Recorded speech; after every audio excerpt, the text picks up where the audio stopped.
Hi, Scrubs. I hope you're well. Hello, you awesome people. Hello, Starfam.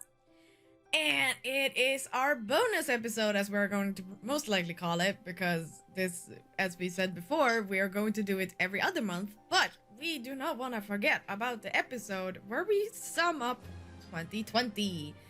And I mean, I feel like this is basically one of my most favorite episodes to do. It is so much fun to discuss what has actually happened this year, and it has been so much. Not only, of course, the very tragic and things happening in real life, but we are now going to be focusing on what's happening on Jorvik, Star Stable Online, and, well, a little, maybe a tiny bit going outside of it, but we're still going to be, like, in Star Stable Online. But it's just gonna be me, Rose, and Cici and TC today. Just us three. And it's gonna be so cozy. Isn't it? Yes. Yes. So cozy. But before we go, personal update of December. Just 1 month. Like it used to be, people. What has happened in December since last we spoke? Cici. Just a lot of studying. Oh, yeah. Yeah, I had like a lot of assignments due because my course ends in January, middle of January. And I have been studying and working a lot on my final project. And that's been quite a lot because I need to make a short animated film. Oh, cool. Ooh. Yeah, cool. So it's so much to do and I'm stressed out of my mind. No, so that's basically it. Other than that, just doing the warm winter wishes, chasing the northern lights. So yeah, that's it. Yeah. Not much. Yeah. Okay. And TC? Well, I'm trying to think. I tried to take a bit of time off around Christmas, and so I had tried to pre-record a lot of videos up until that point, until the start of the year, so, well, the start of the new year. And I got through most of that, and there was obviously some of the Star Stable ones you can't do that, so you have to wait for the update day. Yeah. Got those done. In Star Stable, I have got all of the pets that we had. I got the outfit with the warm wishes, so I got the penguin and the bunny. And then Star Stable brought out the yogurt. Yes! Yeah. 3 pets in just one event. Yeah. Yeah. I've had a very difficult relationship with those yule goats over the years. Aww. So yeah, it was quite funny. I did find that amusing. I never saw it coming though. As stupid as that sounds. Awesome. I never imagined it was going to be the yule goat. And it was like I literally went in and I did, the update with for New Year's. And I was talking to Mrs. Holdsworth and she was like, she was like dropping lots of hints and I was like completely not picking up on them. And then literally I think about an hour before it was supposed to turn to the next day, someone said something and then suddenly the penny dropped and I went, "We're getting a Yule goat." That was when I suddenly realized that's what we were gonna get. Oh, that's awesome. Great. So yeah. I think for me the most significant thing that has happened is that I changed my name and rebranded myself. Yes. Yes, I'm now more known as Comic Rose, but you can of course call me Rose. And I'm not gonna spend the entire podcast discussing why or anything. Like you can, I just released a trailer where I explained everything, why it happened and everything. So if you're curious, go there to my YouTube. It's right there. But yeah, other than that, it has been filled with streaming, working, and some rest as well, because I had some days off, celebrated Christmas and New Year with my closest family and gaming with friends. Nice. So that's basically December. Yeah, it's been pretty nice month. Been cool. Yeah. Nice. Are we ready to talk about 2020? Yeah. Yes. Yes, let's get going.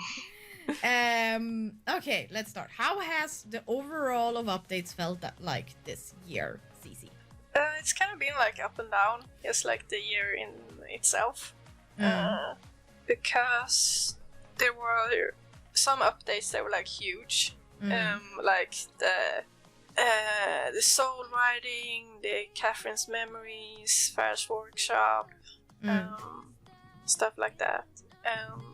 Then in between, there's been like smaller updates or just updates for the technical aspects of the game. And then just updates that personally maybe they doesn't work for me. Maybe it's more updates for new players and so on. So yeah, I don't know. A little bit of everything on that. So for me as an endgame player, the really big ones like the Soul Riding and the Workshop, I was really happy about. That I really got something to do for a long period of time.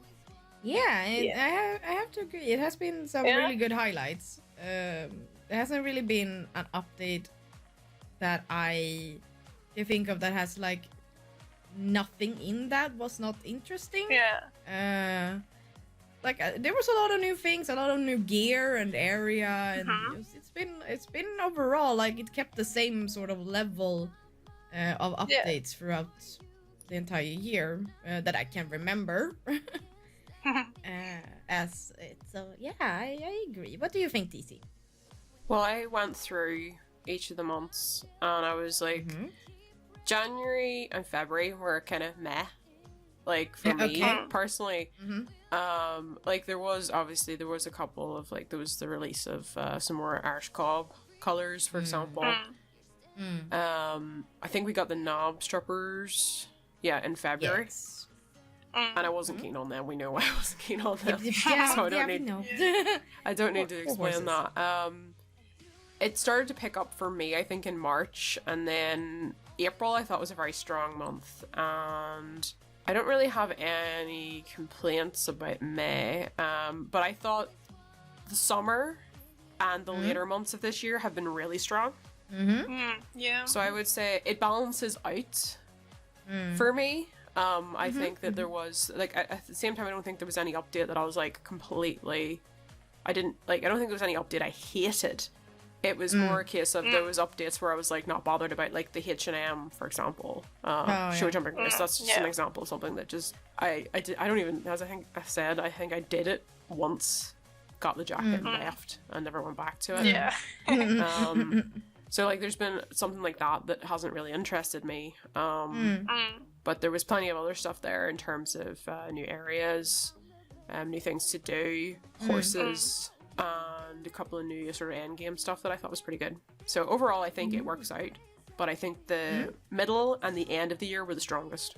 Yeah, nice. I agree on that. Interesting. Okay. Well, yes, as you did, as we all mentioned, this year we have seen some more focus on endgame content. For example, Soul Riding, Far's Workshop, and Catherine's Memories. What did you enjoy the most, Cici? It was kind of hard to choose because they were all pretty strong. I think I'm gonna go with Soul Riding. It was a lot of fun to do every day, and it was so rewarding that you could see the progress bar. So you felt like you did the missions and everything you did every day made a difference, and that you were working toward a goal. And the goal being a super cute horse. It's really nice. I'm a little bit sad that I kind of got crazy about it and rushed it. Same with the Fair Workshop, because I was like starved for content for so long. And then I got crazy when I got something to do. So it was kind of bittersweet that I ended it too fast. Yeah. Also, Catherine's Memories, I was a bit slow on that train. Yeah, everyone was like finished like a long time ago when I started. It's a bit funny, but Catherine's Memories was amazing from start to finish as well. Yeah, especially the music. It was like beautiful time then. And just spending time with Linda, I love her. She's really cool. Also so satisfying to learn more about this mysterious Catherine person that we haven't, we've been hinting at for many years now, but finally we got to know her. Yeah. So... It is pretty funny because it's not a quest that you have to do. to continue with main story quests, but in a way, I feel that you should still do it because it is so rewarding. It's amazing. With all the lore you get from it and some special bonus stuff. So yeah, definitely. If you feel like I don't want to do it. It's good. It's good. Yeah, do it. But yeah, I was really happy that they did focus on this, so that us end gamers have actually a lot of things to do. I do think, if I recall right, last year we did talk about that we wish they were to focus more on it, and they did. Yeah. Yes.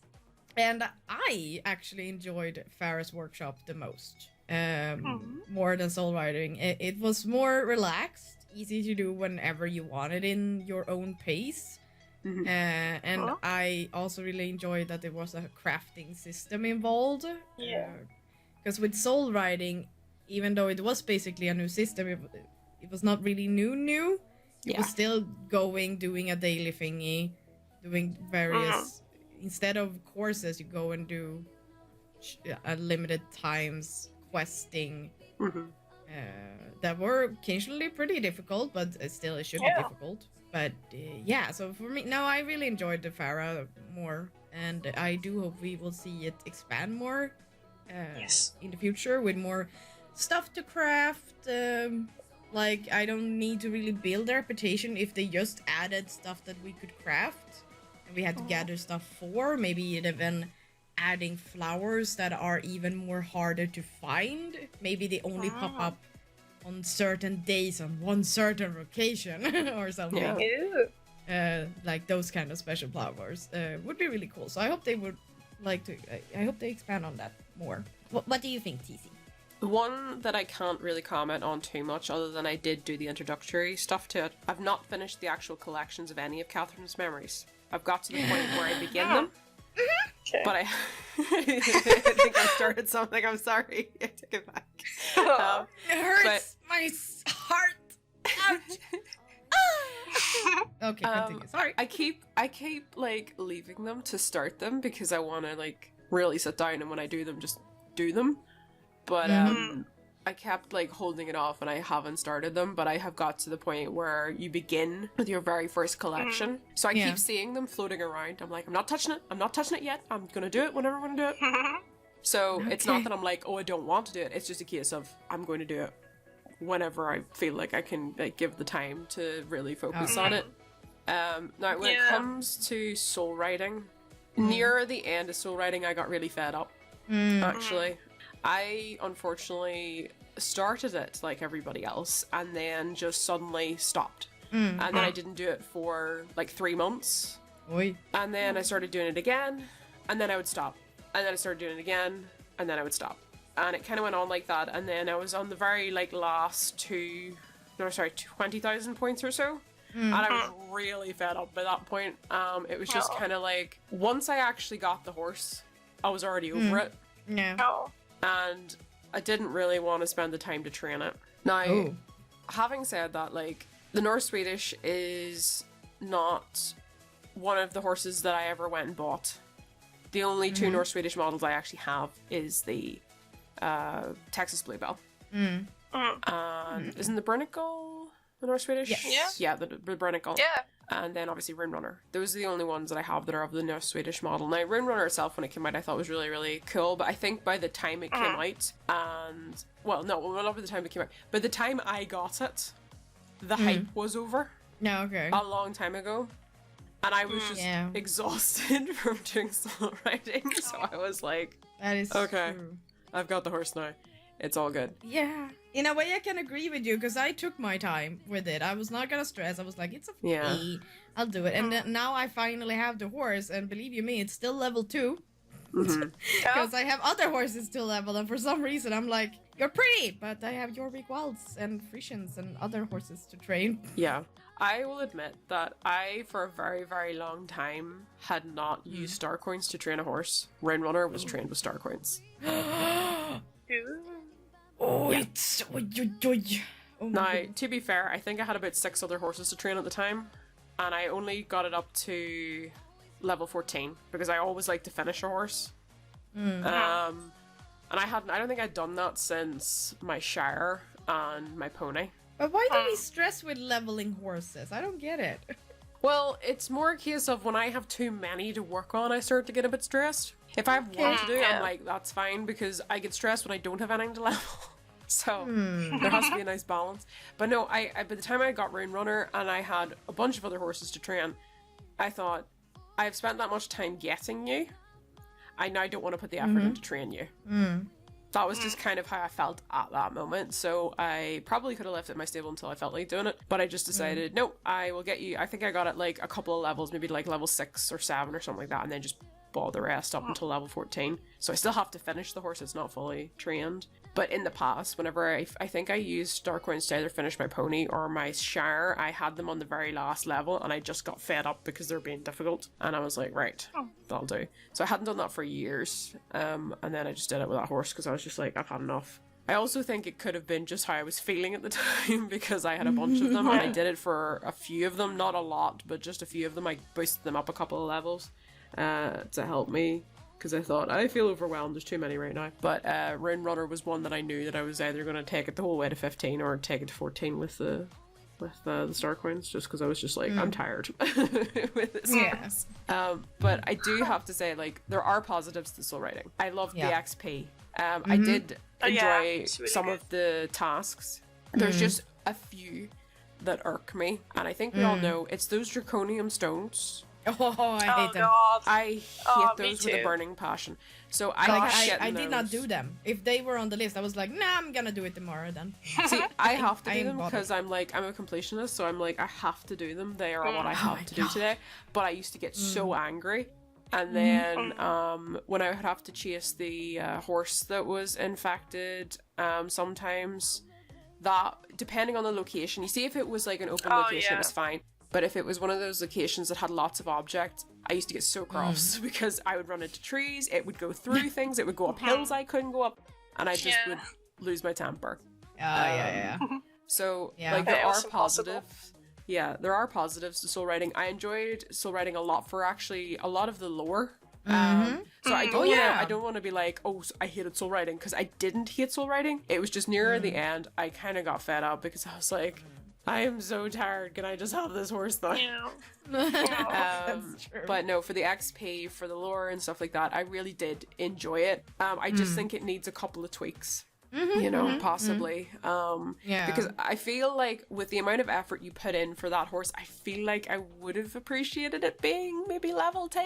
Oh yeah, that's true. Like the up level 10 horse. I know that some people would want it not to be trained, but I feel like you should be given the opportunity to say, I want it fully trained, or I want it to be level 10, or not trained at all. Yeah. I feel like that addition would have made that so much better, because for somebody who wants to spend all that time with that horse and get it from 1 to 15, brilliant. But for me, who was just exhausted by that point and just wanted to put it in my stable, I finished level 10.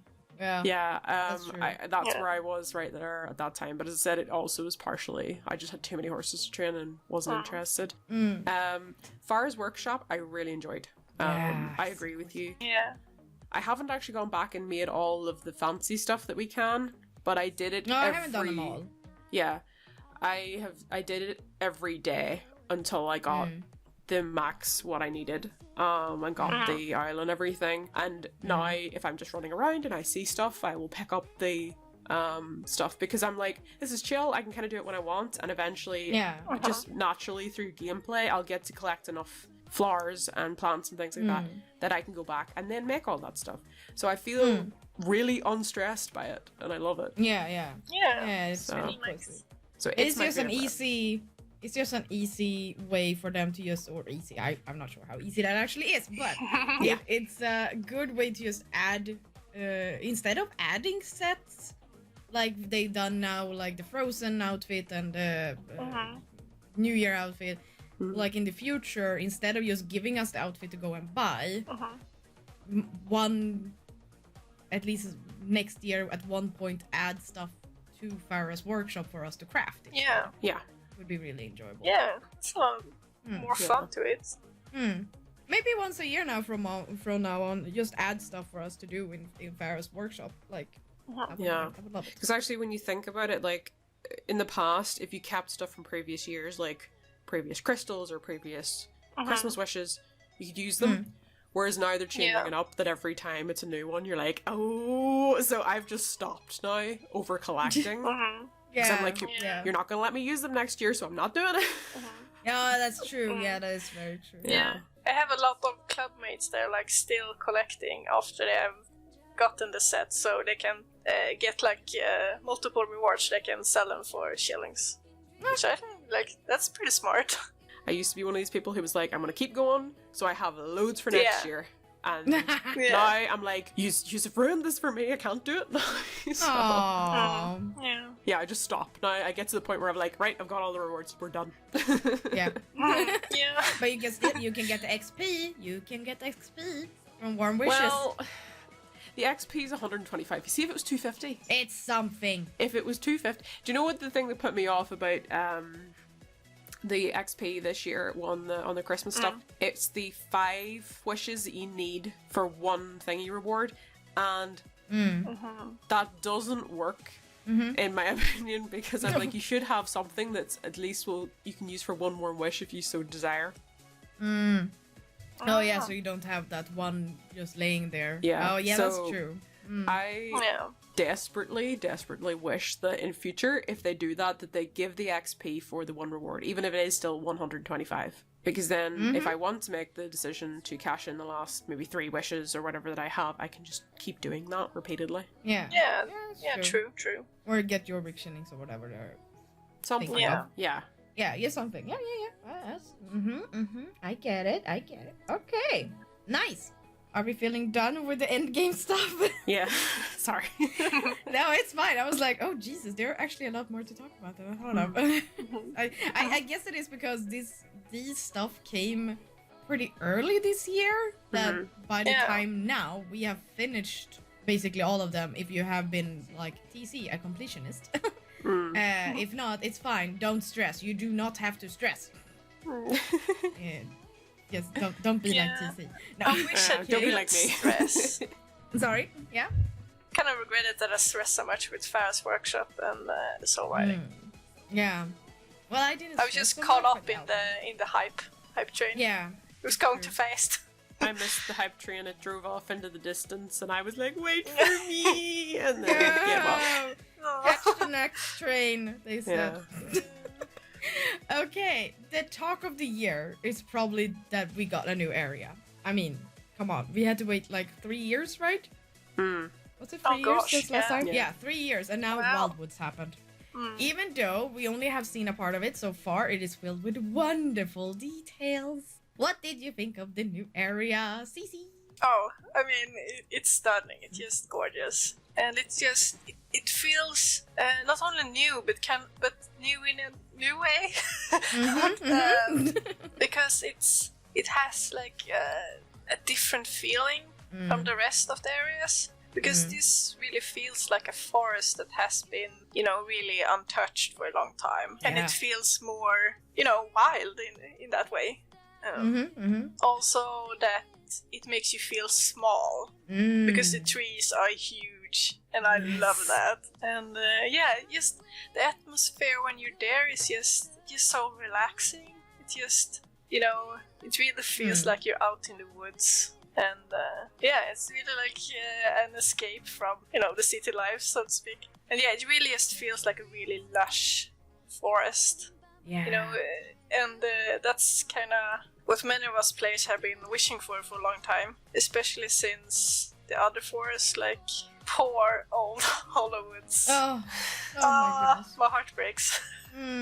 Yeah. So this forest is just everything I wanted, and I'm so excited that it's just only the start. It's only like the opening to the rest of the forest, so it's really happy. Yeah. Also, I love that the Jorvik Rangers are there. I thought the opening quests with Jorvik Rangers were a lot of fun.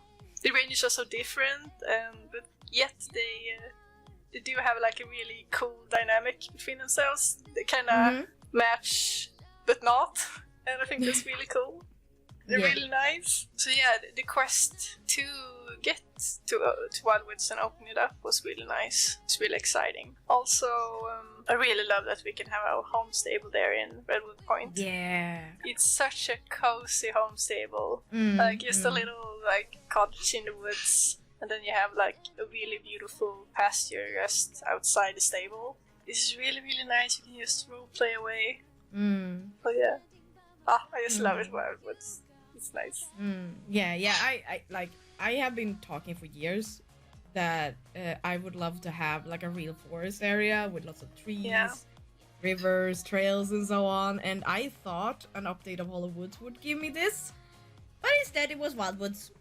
So I love it, and I can't wait to see the rest of it. And as you mentioned, the stable there, it cost me to leave my precious Veldale. Yeah, wow. So I live there now in Wildwoods, but whenever Hollow Woods is updated, something tells me I'm gonna probably move back to Veldale again. Oh. But until that time, I will be living in the Wildwoods. I feel it is a pretty good. It's good to live there now, since there are more is coming. So it's good to be in the center of where everything is happening right now, which is in the middle of nowhere. Because you basically you do take the transport wherever you're going. You ain't riding out of there to go. Oh God, no! Thieves. No. It's even like I've started to think like that transport up the hill is almost too inconvenient. I want to be able to walk out the door and just run up to it, but I have to go up and around to get to it. Yeah. Also, one thing I miss in there still is a hairstylist for my horse. Yeah. But otherwise, oh my goodness, the details, all the animals that are in there. That you just have a snake just slithering by, saying hello, and the bunnies. It did the bunnies, and the water, and it was so beautiful in there now with the winter, and oh goodness, I can't wait to see more of the rest that will open. So, have you heard a rumor? I heard players saying that if you're in Wildwoods at night, there's like a terrifying sound. No? Are you sure you're not mistaking it from Dundle or Mistfall? I'm not sure. There's like this a monster like screeching. Okay. No, okay, I do know. Okay. I do know that in Mistfall they have this sort of scream, and it's the sound that well, actually, yes, there is actually another. It's another animal sound that is in Wildwoods that I think comes from a deer.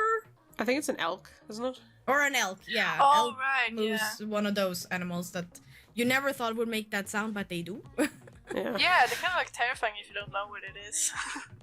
Yeah, because I think I remember when I recorded the first time, it's not only at night, it actually goes whenever. Oh, and I was standing there, I was like, what was that?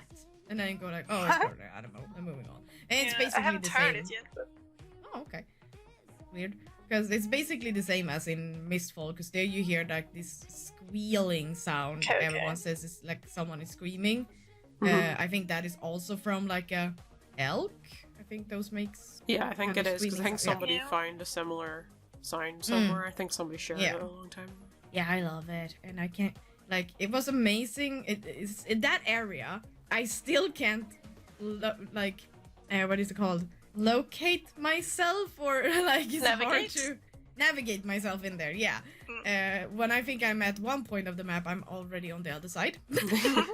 And trying to find my way back to the stable ain't easy.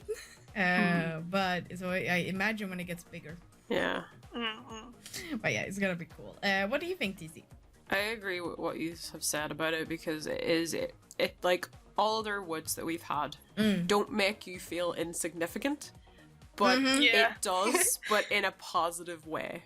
Yes. You go in and the trees are just so massive, and you just feel completely sort of encased in that nature, but at the same time, because it is hidden away, you can't just run over a hill and suddenly see Silverglade. You can't leave here unless you go on a really winding path.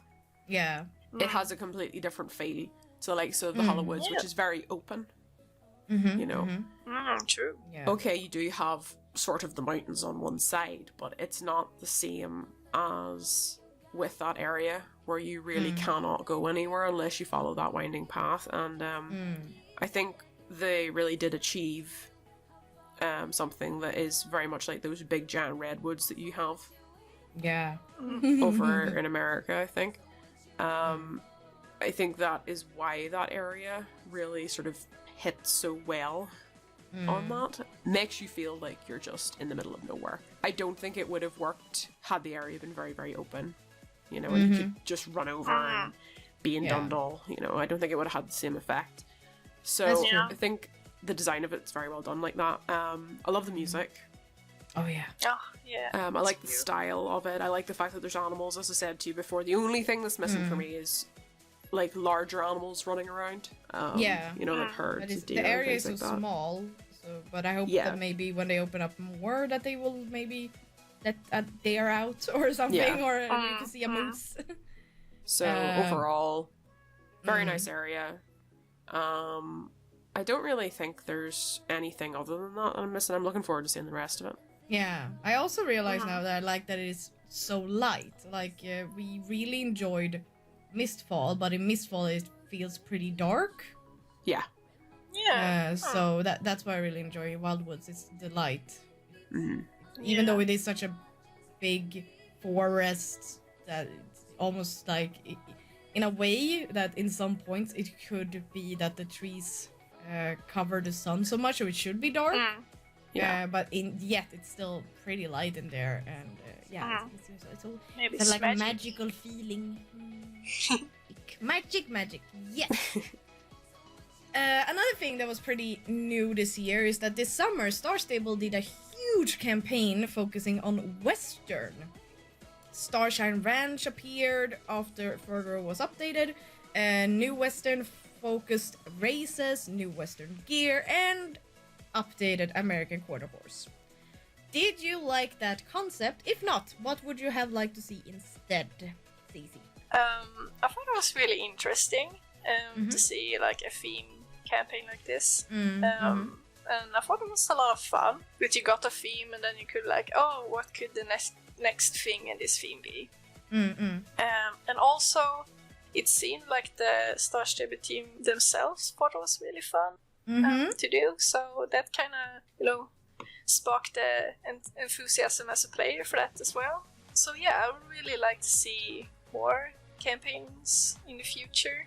I really like that you said that you could tell that the team also thought, like, seemed to think it was pretty fun, because that does say a little, like, if the team likes it and think it's fun, then most of the time the players will see that as well and enjoy it. Like, of course, there has been occasions where they tried that and it did not work. Yeah, exactly. But yeah, it's kind of like I'm not sure where I heard it, but it's kind of felt like because the Star Stable team, they have so many like internal teams, but it felt like with that campaign, a lot of more of the teams that maybe doesn't like work together that way usually kind of got together for this campaign.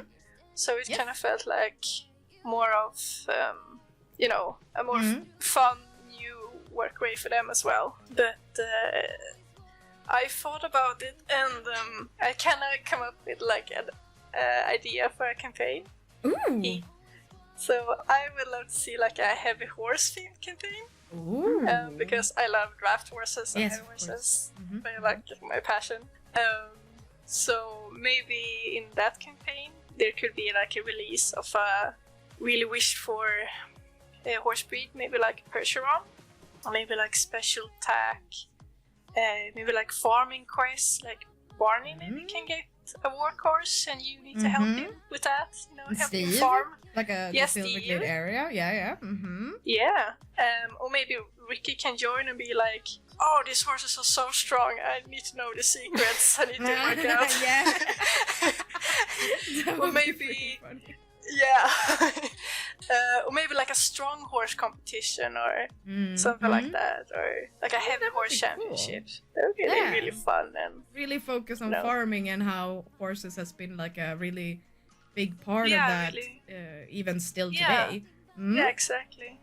And it could be like a big ground for some new dailies or maybe you can farm some special like beads or something that you can make fabric dye for, then you can use with Far's workshop, and you know.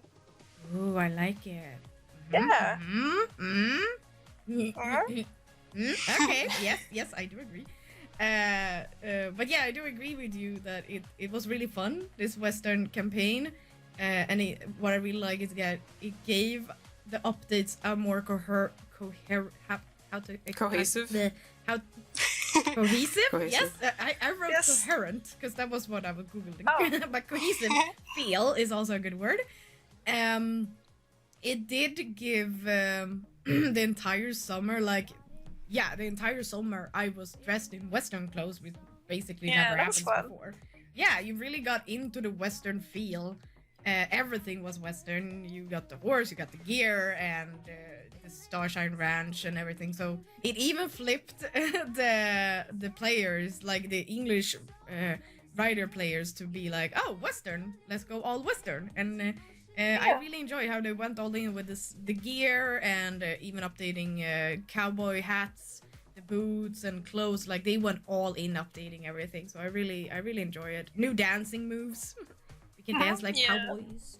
Cute. So yeah, really, I really do hope they will do more of it next year. And I really enjoy your idea there, Cici. I haven't even actually thought of what I would like to have as a campaign.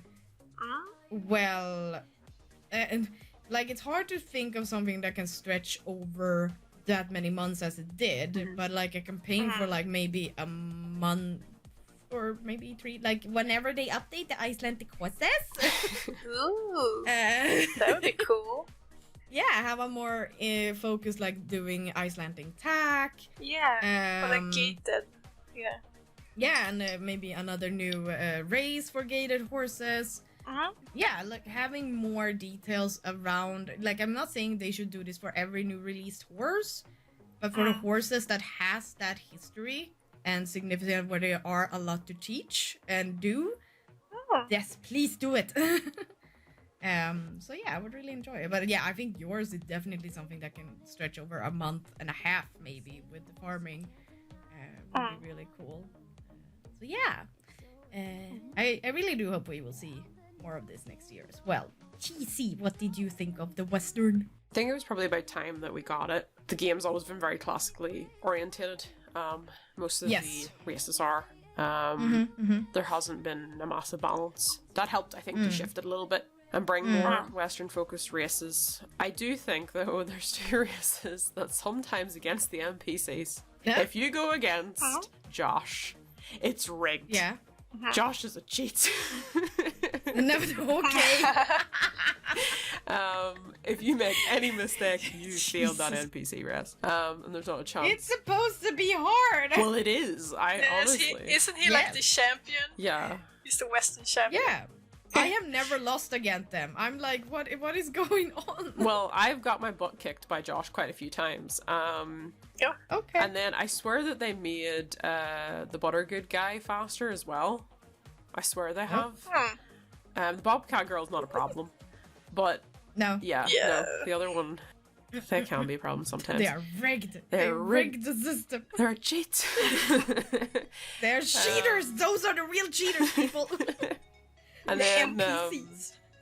Western gear. The Western gear was very good. Oh yes. I think the only gear that I didn't like was that really, really brightly coloured gear that they added. It just wasn't for me at all. Yeah. But the bozels were gorgeous. And I liked the boots. And in fact, I started using the bozel with a classical saddle. Yes, me Quite a bit as well. I really liked that combo, and I did that for quite a long time.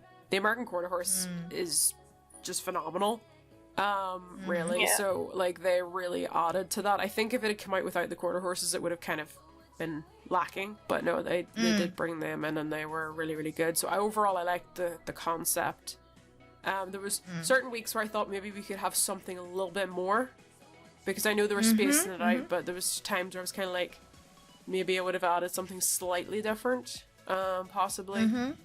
But as an area, I don't really use Starshine Ranch that much, but the animal herding is very good for XP. Although, yes, I love it. At times I really nice. shout and scream at those animals because they go up hills that I can't go up and do things that they're not My supposed goodness me, how do you herd? I try to do it in a timely manner, which sometimes doesn't work because the animals are like, haha, lol, no, I can't go that fast, so I'm going to run up this hill instead. Oh, God, don't stress! Just walk, take your time, or don't do them at all. That's what I do, basically, now. I'm like a cow. Well, I guess you're free another day. Yeah. Sometimes if I go up and I see that it's the follow ones, I'm like, yes, and then I'll just get them. But if it's sometimes whenever it's the ones you have to chase, I'm like, you know what? No, not today. I don't feel like it. Yeah. Unless so it is very close. Yeah, if it's very, very close, I'll do it. But whenever it's like a herding cow and it's like on the other side, basically a veal deal, I'm like, no thanks. You're free. You're free to go. You're a free cow. So for quite a long time when that was released, I did it every single day. And more recently, I do it sort of more erratically, as it were. Overall, quite happy with that concept. I don't really think there's anything I would have wanted to see instead. I just hope at some point dressage gets the same attention. Ooh, yeah. Yes, please. So yeah, I don't know what to suggest but for then, that, but it would be nice. Which breed would you like to have be added then if we were to do a dressage campaign? See, we have quite a few dressage breeds already. That's true. They already have the Hanoverian. Although they did update the quarter horse, they could update the Hanoverian. Hanoverian would be a good one. Yeah, I'll go with Hanoverian. Isn't Dutch Warmblood also very... KWPN? Yeah, Totilas was one, like... And Holsteiner, aren't they used for dressage quite a bit too? Yeah, more for show jumping, I think. Yeah, more like an eventing horse, really. Yeah. But yeah, so many breeds. Yeah. But yeah, I would definitely really enjoy that. Like maybe they could put together, like riding school together with dressage, because dressage over a whole summer, I think would be too small. But maybe if they did like a sort of time of where you start with riding school, you learn, maybe you have this one NPC that starts in riding school and her goal is to become a dressage and to competing at dressage competition, and so you start in June, and in August that is when we get like the real dressage and we see her sort of compete or something. And I think that would be really cool. Have a real story over the summer follow. Or over 2 months. I'm not sure how much we could bake into it. But okay, so to sum it up, we love these concepts. Have like it stretched out, add more stuff. We want quests, we want gear, we want horses, we want places. We want the whole and package, features. basically. We want it all. We're very demanding. And it's we are very demanding, and it's very good that they did place it over summer, just because generally summer otherwise before has been very up and down with quests, and so this gave it. Summer did not feel as boring is a hard word. Did not feel as so slow as it has been before. It felt very like we loved it. Do more, please. Okay. Speaking of gear. Not only did we get new Western saddle, but we also got open front boots, Bosols, Marvari bridles, and medieval bridles together with the Frisian. Did you like that?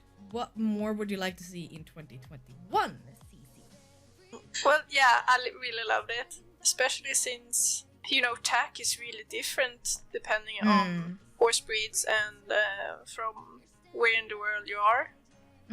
So it was really fun to just see and learn more about different cultures, and the Marvari bridles with the medallions is really showy and fun, and then the medieval themes for the Frisians are really badass and really, really cool. So they really felt different and really unique, and that's a lot of fun. It also makes buying a new horse a bit more special because they have that extra thing. And I really love to see more of that, because as I mentioned many times before, I really like it when they make a new horse release, something special with either like a quest, where you get to learn more about the breed, alongside with the NPC that's in love with that breed. So I really think like this special attack is, has a similar feel to that. Another breed I would love to see with special attack is the Arabians. Ooh. And I would also love to see an updated Arabian, please. Because they have really interesting attack with like a lot of tassels and stuff. So they're really cute. I really like that. Yeah, it was also really a lot of fun to see the boots. That actually looks like real accurate boots. Yeah. Yay! Finally. Yes. Also the bosals, I think I almost only use bosals nowadays. For new tech, I think I would wish for maybe neck ropes, bareback pants. The one Alex has on Tinker is really cute. Really so that would be fun if we could get that as well, so we could match with Alex. I think I mentioned this before. Also, I would love to see more accessories for our horse.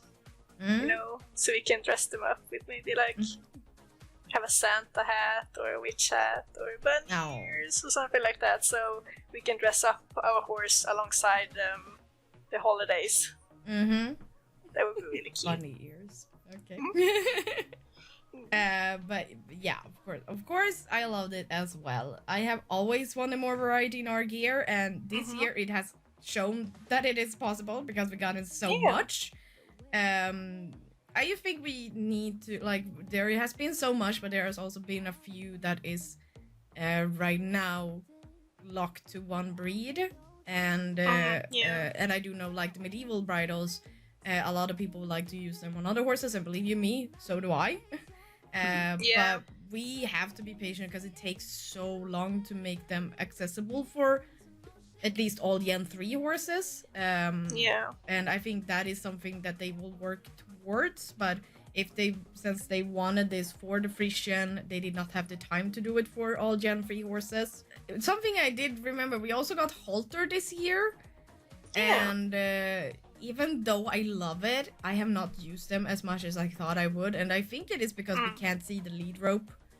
Like there is nothing there, and I never leave a horse in a stall with a halter on.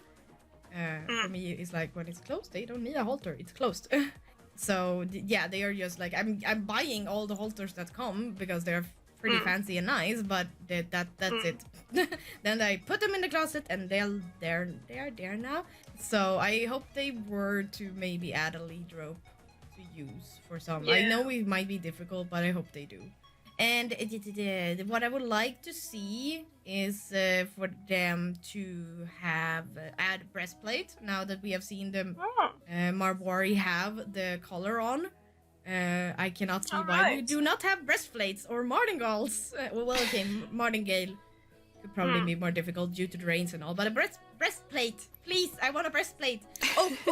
And an updated dressage saddle. Yes. Oh yes, please. Yes. Maybe even an all-round saddle would be nice. Because now we only have the show jumping one. Right. Yeah. So that's for me. But yeah, in general, I loved it this year to get so much new gear and tack stuff with such high quality. Yeah. TC, what do you think? I think overall the new Western bridles and saddles are really good. The open front boots were good. Really like the bozels. As I said, I did go through a period of time that I was only using the bozal with a classical saddle. I actually bought a halter for every stall. Well, actually, I think I bought a halter 10 of the same black halter. Oh. And I put them on all of the horses that were in my stalls. And for a long time, I would put the halter on when they're in the stable and take it off if I took them out to ride and then put them back on again whenever I put them back. But I haven't really been keeping up with that lately. But for a long time I did. I actually had them all haltered. I think some of them still are. Just a couple of them are probably out in the paddock right now with a halter on rather than the stable. But I have been using them. Really like that the Frisian, the leg wraps sit differently on the Frisians. Alright, yeah. Liking that a lot more than I thought. I did think that, like, it looked good, but I wasn't sure if it was going to be like, you know, the way, because we've had them the other way for such a long time, it was going to be weird. Yeah. But no, I think they look really good. Yeah. Depends on which one you choose though, because some of the old ones does not look good on them now. Yeah, I think it does depend which ones you use. Yeah. But the newer ones look good. The Mawari bridle is probably the only thing that I'm not keen on, and the only reason I'm not keen on it is it's the colours. I really want something darker. Black with silver, black with gold, brown with silver. Just something, because the colours for me don't work with anything that I wear, so that's the only reason that those fall flat for me, and I don't wear them. I didn't buy any. The medieval bridles, on the other hand, are stunning. I'm so glad that I have the spikes. So glad I have the spikes. Cool. I love those, and I'm really glad that they went with that, because I thoroughly love that bridle. Two of our major events of the year, which is basically what Star Stable, like, we have our holidays and stuff, but there's always those two that just gets, like, they are like Star Stable's best holidays, and both of them got a glow up this year, and I'm talking about Halloween and Christmas, or winter, depending on what you're celebrating. Which one did you enjoy the most, and why, Cici? I really liked that they went with the winter holiday, with the Northern Lights, and they went really chill with it, with the activities and such, and the warm winter wishes. It was really fun to run around and just see what you would find at the end of the lights.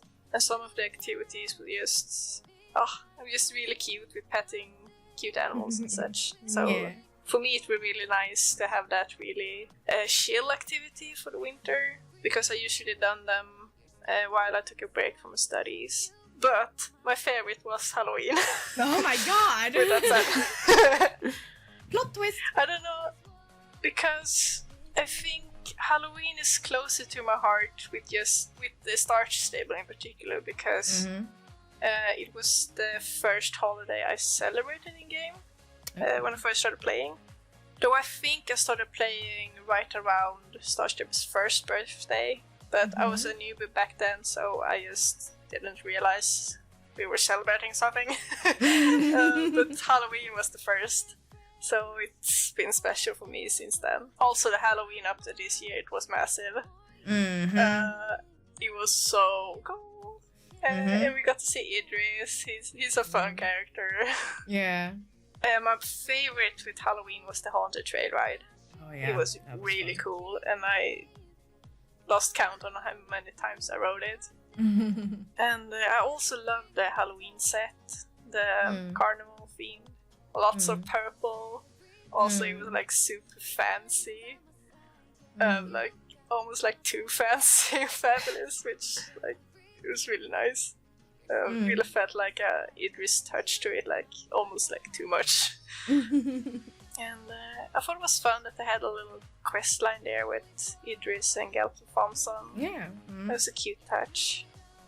It felt like also the charge collection felt a bit easier, because there were more things that got you charge. And also the pumpkin chase felt a bit easier than the previous year.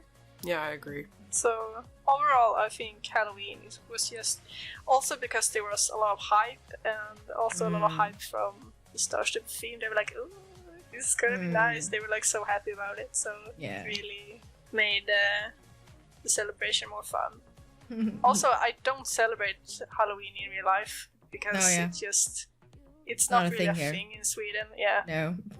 So I really love that Star Stable has made it special. It's really made it a fun thing. Well, for me it was actually Christmas. Yes, I want to say hats off to the team that managed to make your week actually feel cold. I am just so happy that I need to put on warm clothes in the game, and it's just so magical with the snow falling. Although it doesn't stay on the ground, but hey, that's sort of life right now in general. That's life, like that's how it is at least in Stockholm. Yeah. It snows, but it doesn't stay. I guess your week is just too hot. And the Aurora Borealis is just so pretty. Oh, so beautiful. The activities are cozy and fun. I would have liked to see some more activities in the Winter Village, though. Like in previous years, we had so much to do in the Winter Village, and now it is only the races that gives you the wishes. And I just thought it would be more fun to have one or two more things in there, just because it is something that only shows up once a year, and it has been such a significant part to winter previously, and now it felt like it was like, oh right, we have to add Winter Village as well, but we are going to focus more outside. So it felt a little like sort of forgotten in a way. So or maybe have even one of the activities show up in Winter Village somewhere in there to do the activity in there. Would be nice. But yeah, this is also an event that for me isn't as stressful as Halloween because it takes part over such a long period of time. Like Halloween is fun and it was amazing this year, but it was also only 2 weeks, smacked with tons to do. So yeah, it's fun, but these past months, like I haven't felt like I have to log in every day. You can still get the Warm Witches in time. Like I do have both the penguin and bunny, and basically all of the set that I want from the Warm Wishes, and I have not been stressing at all. And I just really enjoy it. It really gave me the Christmas feeling in game than I've had outside of game. So for me, yeah, definitely. The Christmas this year was just amazing and definitely my favorite. So now, when I ask you, TC, am I going to be surprised? You probably won't be surprised, but I am going to summarize the positives of both. Oh my goodness! Go ahead. So I am going to pick Halloween as my favorite. Yeah, of course. And it's not just because it was Halloween, right? No. To be clear. It's because I think, as you just mentioned, it's a short amount of time. We had a lot to do. Yeah. And I think that had a big impact on why it was so fun, because it was only going to be there for a little while, but there was so much to do. I liked the haunted trail ride. I liked that we got quests with it. We had the new horse, which I really liked. We had new costumes, because I've really missed, I think the year before they had no new Halloween costumes, and it bugged me a lot, because that was something I always looked forward to. Same as Cece. I started the game in October 2015. Halloween was the first thing I ever experienced in the game, and I loved it. So for me, that was, it's always been one of my favorite things in the game. So I didn't feel let down in any shape or form. This year it just was packed full of stuff. It was scary and, and fun, and it just felt like a really good execution in terms of, I think, gameplay. And the shards, I would say I do agree with the pumpkin thing. The pumpkin thing didn't feel as stressful. Part of that could have been the fact that the outfit that they offered with the pumpkin was something that I already had from the year before. Oh yeah, maybe that's what it is. And it was also, I did criticize that outfit last year, because that outfit to me was not remotely Halloween at all. True. So that was the downside to that particular update, was that outfit.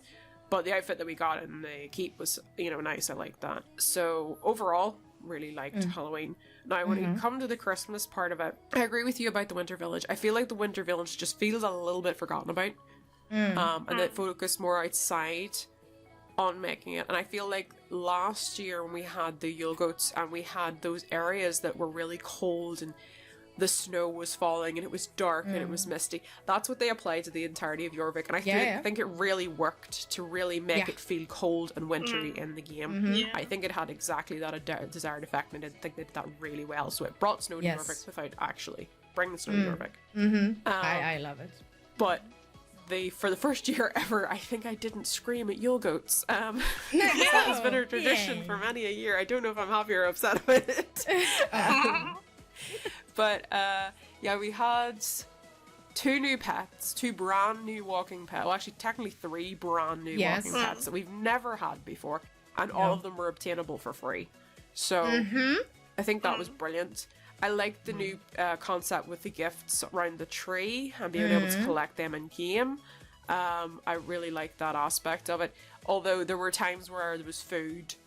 Yeah. And I was just kind of like, I don't want food. Give me horse XP, please.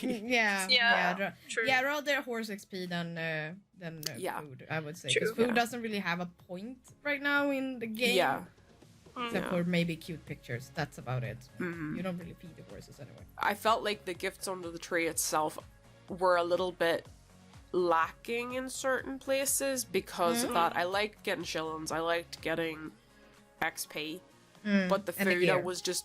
Yeah, and the gear. But the food I just wasn't interested in because it didn't really serve a purpose to me when I used stable care. Yeah. And I don't really, unless I just feel like it, bother feeding my horses as much as I rely on Maya quite a lot. So, for me, that was probably where it was a little bit lacking. But having said that, we did get an outfit with the Warm Wishes. The Warm Wishes in total. The other thing I would say, I did like the whole Northern Lights thing. I liked that a lot of the activities you could just run at, grab the thing and leave. I like the ease of that, the simplicity of it. But the only thing is the Northern Lights were very hard to tell where they were. And I haven't had that struggle with the tornadoes. I haven't had that struggle with the rainbows. But I really struggled to locate the Northern Lights a lot of the time. Because I remember one incident where it was in Everwind Fields. But I thought it was in Epona, so I went to Epona, and then I was like, oh no, it's in Jarlheim, and I went to Jarlheim, and then I was like, it's not in Jarlheim. Oh, maybe it's in Golden Hills, and I went to Golden Hills, and then I was like, wow, where is this thing? Yeah. I don't know. I feel like it was really hard to judge the distance on them. Yeah. And I wasn't entirely sure why, if there was a technical aspect to it or something, because other things have been much easier to spot where they are. You kind of go, oh, right, that's roughly where that is. I don't know whether it was just the way the light came down, that sometimes it would throw you off and make you think it was one place that it wasn't. Yeah. It was almost like it was playing tricks on you. Question, do you think it would have been really equally hard if you decided to just run there? Because something tells me you took transport of the transport. Sometimes I did just run to the location and then find when I got there, I was like, this isn't the right place either. Okay. Now I'm going to get in the transport and start, pinging myself backwards and forwards until I figure out where it's not. Oh my god. Yeah. I loved the frozen over the river. I've actually really enjoyed being able to run across to Dundal. And, well, not Dundal, but, like, Starshine Ranch. I love that. Yeah. It's like, I don't have to, like, go over there. I can just run over from Fort Pinta. So, I love that too. Overall, I think both had, like, really good parts of it, So, yeah, that's my overall thoughts on both of them. Yeah, it was absolutely amazing. Like, something tells me they're gonna do more even, like, change something next year, but I think at least for Halloween, they might do different things. They can't do the same quest over and over again. I don't think so anyway. But with Christmas now, I think they have a good new base to build from. So it will be interesting to see and collect. One thing I do would really like for them is warm wishes when you collect them. That because I've heard that there has been some misclicking and people has been so upset that they managed to accidentally click on saddle while they was going to go up to the bunny or the penguin and lost warm wishes, that they would add asking like, are you sure you want this item? Not good. Like in a way, like it's sure it's sad that it happens, but you had time to just recollect them again and be more careful next time. But it would have I think it would have saved a lot of people's time if they just added that window to say like, oh, you want this item. No, yes. I mean, I accidentally bought 10 warm, I think, no, not warm wishes, sorry, whisker saddles during Halloween. Oof. Because they didn't disappear. Every other item when I bought it disappeared. Oh no. They just stayed, and I was just clicking, like, because I was like, I'm going to get the whole thing, so I'll just click. And then I looked up, and then I looked across and went, oh dear God. Oh, no. Wow. They were like 100 store coins each. I don't want to talk about it. So, Yeah. Well, that was TC's fail of the year. Yes, that was. She has learned. Wow. But I had a couple of club mates do the exact same thing with the warm wishes. Is they thought they were clicking the pet and ended up with like 3 saddles or something, and it was like, oh yeah. Oopsie. But yeah, that is a positive thing with the winter this year. It is over such a long time. You still have until 13th of January to get everything you want. Yeah. So it's no stress really, but I can understand. We have such a stressful community. It's stressing all the time. I mean, poor people. Take a chill pill. Okay. Moving on. Something that has been discussed quite a lot in the community this year is there has been a lot of horses released, both magical and realistic. Do you believe it is too many? Cece. Well, first of all, what is considered too many? Like, by whom? By what standard? It is a horse game, so there's gonna be horses. Yes. And also, a lot of players want more and more horses, like all of them. Yes. Yeah. So I don't per se see a problem with it. So for me, I'm like, what's the limit? What is too many? Also, a lot of different horses. So in that aspect as well, you know, the Irish Cob, Knobstripper, Marmari, Talina Campos, Dorchan, Dorka, Solas. Yeah, all of them. All of them. No, I don't think it's too many. That's pretty much it. I don't see a problem with it. It wasn't. I didn't pay any attention to it. It's not like we didn't get anything else apart from horses. So I didn't think of it at all during the year. So I'm gonna say yes and no, and that is because if you are a person that really wants to buy all the horses that comes out, I can understand it is a lot of horses to buy comparing from how many horses we got this year compared to like 3 years ago. But then again, no one is saying that you have to buy them at once. True. Except the magical horses, because they are generally only stay for 2 weeks. But those horses are maybe not for everyone. Not everyone is gonna buy all the magical horses. I am not the one that goes and buy all the magical horses. I basically only bought the winter horses recently. The other horses I've been like, nah, not for me. Like, they're cool, but I know myself, I'm not gonna ride them. That's why I'm like, they still kept the pace with the realistic horses. They do a new breed once every other month, and then a second batch of colors the other month. So it generally is like the realistic horses once a month, and then in between we have had the magical horses. So I understand how that feels, like they basically doubled up.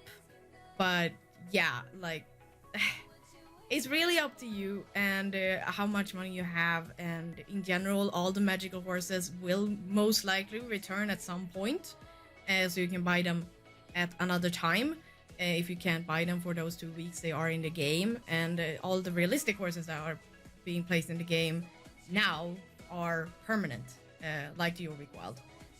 There were a lot of confusion regarding the Jorvik Wild, how long they were going to stay in the game, but they are permanent, people. Those are permanent. They are staying.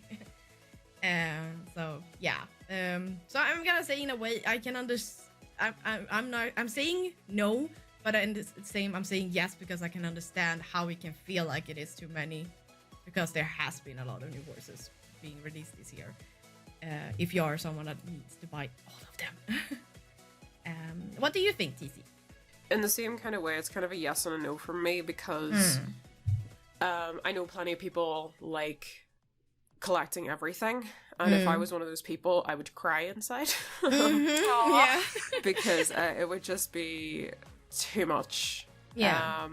Unlike a couple of years ago where we got them so infrequently that, you know, and you got to spend a lot of time with them. That's the biggest thing for me. Is years ago you had the time to really spend with a horse and like train it and focus on it, whereas now it's like playing catch up every time, especially if you buy more than one, because I liked spending time and training my horses. That's how I get to figure out which ones I really, really, really like, and which ones, you know, are, you know, not my favorite.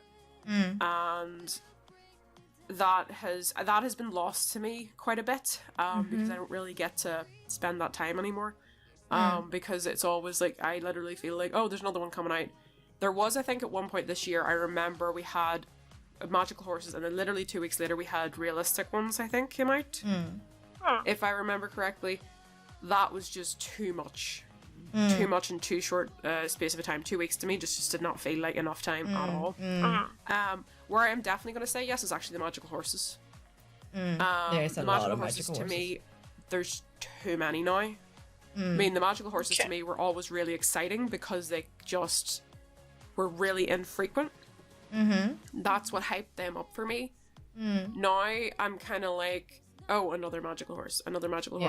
And like, I'm the person that bought all the magical horses.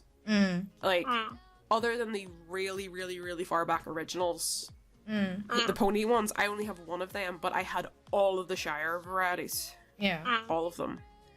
So now, going forward, I have, up until that point, had every single wild.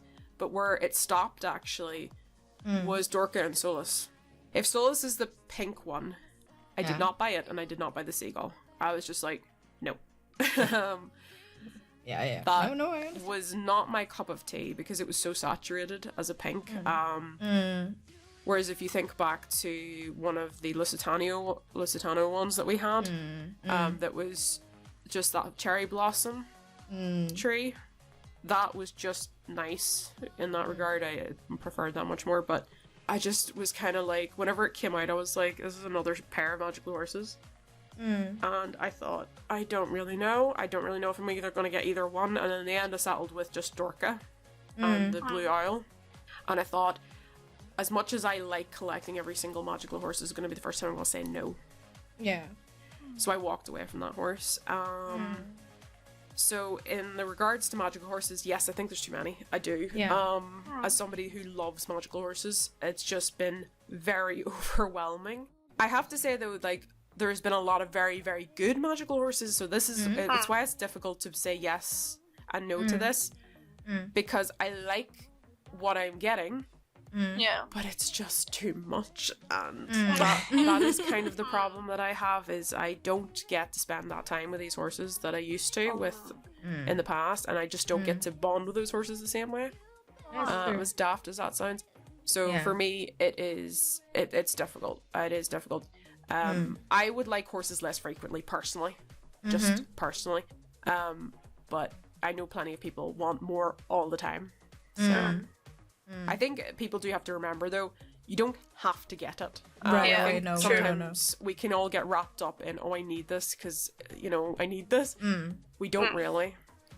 These horses aren't going to, like, degrade. There's other games that I play where if you buy a horse now, it's not going to be any use to you a month down the line or a year down the line. It's going to be completely out of date and the stats are going to be awful. Whereas with Star Stable, you can spend more time to actually figure out whether you really do want that horse or not. See other people ride around on it, like which one is actually the one that is catching your eyes more. Definitely. Interesting. I'm agreeing with you with the magical horse. For me, that has been like this year, but I thought it was because I am not a magical horse person, that whenever it was a new magical horse, I was like, okay, moving on. But I can see from your now understanding how you feel, and you actually do enjoy them, but you feel stressed of it. Because they don't really have either, what is it called? Like the realistic ones have once a month. These ones have been many on various times, so you can't really say when the next one will come. It's like with Christmas, you sort of knew you were going to get one. With Halloween, you sort of knew you were going to get one. And I would nearly say 3 to 4 times a year at most is what I'd want to say. So like a Halloween and a Christmas horse, I expect. Yeah. 2 other horses at some point in the year, have them whatever theme you want. Yeah. Yeah. So maybe like 1 Halloween, 1 winter, Christmas, and then 1 like spring, summer, maybe? Something like that, yeah. I feel like spread across the seasons would work because if you wanted to go with something themed that way, go for it. If you just want to have something completely obscure and random. Like, for example, if you take Talina and Campos, so cute. They can't, like, swim. No. They're water horses. True. I know that logistically speaking it would be a nightmare because people could go in places they're not supposed to, but I felt like it was kind of a little bit of a disappointment there. I mean, even if in future perhaps those magical horses had perks that were applied to your game, you know, like, I don't know, trying to think of something useful, like maybe having, I'm trying to think of what do we have that would actually kind of work better? Maybe like having Talina and Campos would mean that your water bucket was expanded to 24 uses, you know? Something that's not like cool. Game breaking, but just something that would make your life a little bit easier. You know? And if with the ones that have like wings, like was it Dorka, the Irish cops with those that if you get a fall, you can fall for longer without getting dangerous fall. That would be pretty cool. Just something that they would do a little bit different. Because one of this is one thing that really annoyed me this year. They fixed the thing where when you went in the circus race, the horse stayed in its magical coat. Oh yeah. Oh. And I used to love going in there. To then have the horse just stuck in magical mode so I could do all the rest of my training in magical horse mode. And then they fixed that and I was so upset about that because I was like, this is the one thing that let me enjoy these horses to their fullest and now it's gone. And they were like, no, it's not supposed to work that way. I know it wasn't, but I really liked that. So it bugs me significantly that that's fixed. Well, who knows? Maybe stuff will happen. Anyway, any other special update this year that you really enjoyed? Cece? There was a lot of updates, but I think the one that has the biggest impact, even though it wasn't like the main focus of that update it was in, was the hide the other players in the riding hall function. Because, wow, I've been wishing for that for so long. Especially as a player who has been in active clubs for many years now. It is very annoying when other players are like trying to annoy you and they have to take time away from your event to go around and ignore people and stuff like that. So it's really nice that you can, if you have an event that uses the riding arena, the riding hall, can just see only your clubmates. Yeah, it's really nice. And also I hope that somehow they can use that function for main story quests in the future, because that is something I and many others have been wishing for a long time. So yeah, I think that was really like a good step in the right direction. I'm gonna say the Furgro update. That was in the beginning of the year, and it's so beautiful in Furgro right now. The area with the woods and everything, where we have all the races. It's a really nice new place to go and take pictures in, and I really like it.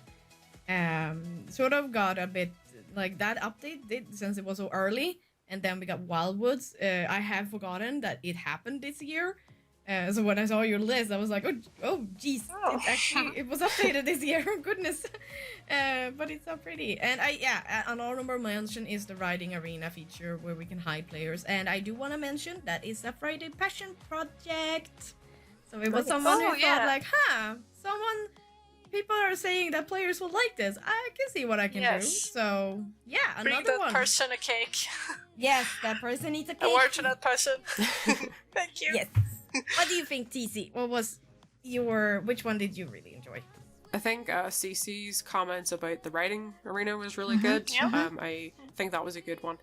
Another one that I really liked was the new thing we have in the photo mode where we can just have it that it hides us. So we get landscape pictures. That's a really fantastic one, and I'm really glad they did that. But the one I'm going to pick is different. It's actually going to be the Golden Leaf Gauntlet race. Oh yeah! So that's going to be the special update of the year that I really enjoyed, and the reason is because it was like such a good combination of different kinds of fences. What I hope they do more in the future with a lot of the cross-country races, because a lot of the time it's been, a log, here's another log, here's another log. Whereas that was really good. Whereas that was really good because it had a different load of fences, some that we hadn't seen before, like the cart and stuff, and I was like, yes, this is getting more like, you know, you would see it maybe like Burley Horse Trials or Olympia or you know, the Olympics. So I was just like, more like this, please. Hopefully. Yeah, I do agree. Yeah, it's really a really good enjoying update. That's what I'm supposed to say. Okay, nice. So yeah, there has been a lot of good updates this year, as I said. But what did you miss from this year's updates, CC? It's kind of come down to like 3 things that I have been wished for a long time, and I thought maybe they would be touched upon 2020, but they didn't. And that is Silverglade. Yeah. The wardrobe. Oh yeah. And the updated character. Oh, Those were the 3 things that at the start of 2020 I was like, please. But then it didn't happen. So I'm a little bit sad. But I wish that 2021 will bring that. Please. Yeah, especially Silverglade. Yeah, the wardrobe is... I have heard a lot of players or friends that's they're on the last straw. They're like, I have no space, and that really, you know, makes the gameplay they're really sad because they can't really collect new sets and stuff, so they're really like, oh, I don't want to sell other stuff just to get this, and so wardrobe, please. For me it is, I have never had anything in game that makes me feel like I need glasses. I always have to lean forward to see what is it that I'm looking at in all of this. So yeah, I understand. Yeah, and also Silverglade, it's just... I think Silverglade feels more that it really needs an update because it's such a big area for a lot of quests, and a lot of quests early in the game. So, I mean, now Moreland and Fort Pinta looks amazing, and then you come to Silverglade and it's like, what? Also, I'm just really, really curious how they would remodel and do Silverglade. Yeah. I'm so curious. When you've mentioned this farming theme sort of campaign, how would it, like, if entire Silverglade or that area were updated to be more farming? Because then Steve would be updated, Barmy would be updated, Marley's, because he's also doing farming. All of them does farming, so it would be so much fun if they did that. That's a big area, and that area is like... Needs help. It's very nostalgic, it's been there forever, but it's like, it's time to go. Like, it's time to move on. I'm ready. So oh my god, I like a really big farm area, that would be really nice. And then they would have like this market where they sell everything in like Silverglade. So and also like have more of a village feel to it, because now Silverglade doesn't feel like a village. It's like, how many people live there? It's just Big Bonnie, like, and then there's some shops. That's it. That's not really a village if only one person lives there. Like, and the clubhouse is there. It's very the clubhouse. Oh, and the sister of the Courtney.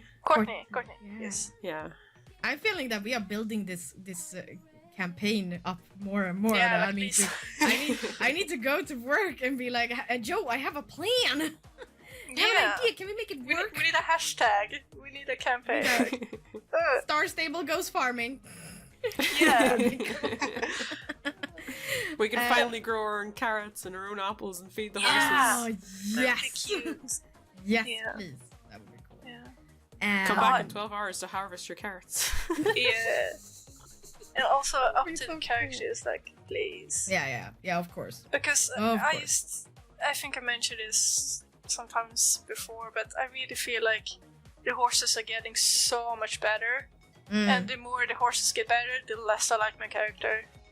Because my character is like so stiff. And the horses have so much like life. We make our horses look bad. Yeah. They have like so much expression in them. And then we go to a character and then just like... I will eat your soul. Yeah. They don't... Yeah. It's like, I don't even know what to say about it. That's how... Yeah. Yeah, that's what I miss. Well, now my little miss is like it's so small now, but I still miss that tack off button. I want that tack off button still. I need it. Like, especially yesterday, I switched between 6 horses when I was training, and I wanted to take pictures as well. So I was changing outfits and all this stuff, and I could just drag and click and drag and click and drag, click and drag and click. I just wanted that button to press. It would just be off. At least for the horse. Tack off button, please. I need it. TC, what did you miss? I agree with Cece. Character update. I know that I kind of scared at the same time because I still want my hair and makeup. But I want an updated character, so that's a very tricky situation for me. But the other thing, which is completely unrelated, is actually because you reminded me with the tack on, tack off thing. I know that you have to have a saddlebag on to have a pet on your horse, but sometimes I want to be able to have my pet on the ground without the saddlebag. Yeah. And sometimes I've wanted to take pictures without the saddlebag on and have like the horse with the pet and me not being seen and the tack not being seen. Yeah. And I can't do it, and it really irks me because I can't have the pet out with the tack not showing. So I want something in that regard, whether it's a hide tack, button when I'm taking pictures, and that the pet would show, because there's been times where I want to get like a cute picture with the horse and the pet on the ground, and I can't do it without having the tack on still. Yeah. You want tack off and invisible. To summarize. Okay, last question. How has your gaming of Star Stable Online been this year, and how do you think it will be in 2021? Cece. Well, kind of like the year itself has been up and down. Like the energy has been, as mentioned before, I went totally crazy with Farah and the soul riding. I got really into that and did it every day. And yeah, the Farah, oh god, I spent like hours on end, several days in a row just collecting flowers, and yeah, that was crazy. So a bit of my summer went to that. Oops.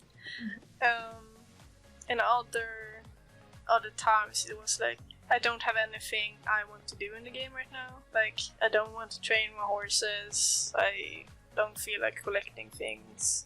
And yeah, if I didn't have my club, I would basically not play for some periods. I'm not sure how 2021 will be, since, everything is unsure. Yeah. But I'm hoping, just some more stuff to do that I'm not gonna rush about. I just want... That's on me though, but I do wish for more endgame content, more quests. Well, I have had a fairly good year. I haven't really had any break, but then again in April I had to start separating gaming from working when it comes to Star Stable Online, which has been difficult sometimes because I see stuff now in game that I never really thought about before. And yeah. So, and that will most likely continue into next year because I'm staying at Star Stable hourly at least for quite some, for most of the year coming. So yeah, I'm gonna continue working at Star Stable. So Star Stable Online is gonna also be workplace as much as it is fun place. So yeah, but for me, like, I'm not complaining. I'm happy. I'm very happy where I am. So it's gonna be nice. I think it's gonna be fun next year. A lot of fun next year. How is it for you, TC? Is it the end of this podcast for you? No, please don't. No. Oh, thank God. I think gaming starts to be this year. I train less than I have done in previous years because I used to like train all the time. I train more infrequently now. I tend to take my time more sometimes, I think, with stuff than I used to. It is partially because I play quite a few other games as well, so my attention can be a bit divided.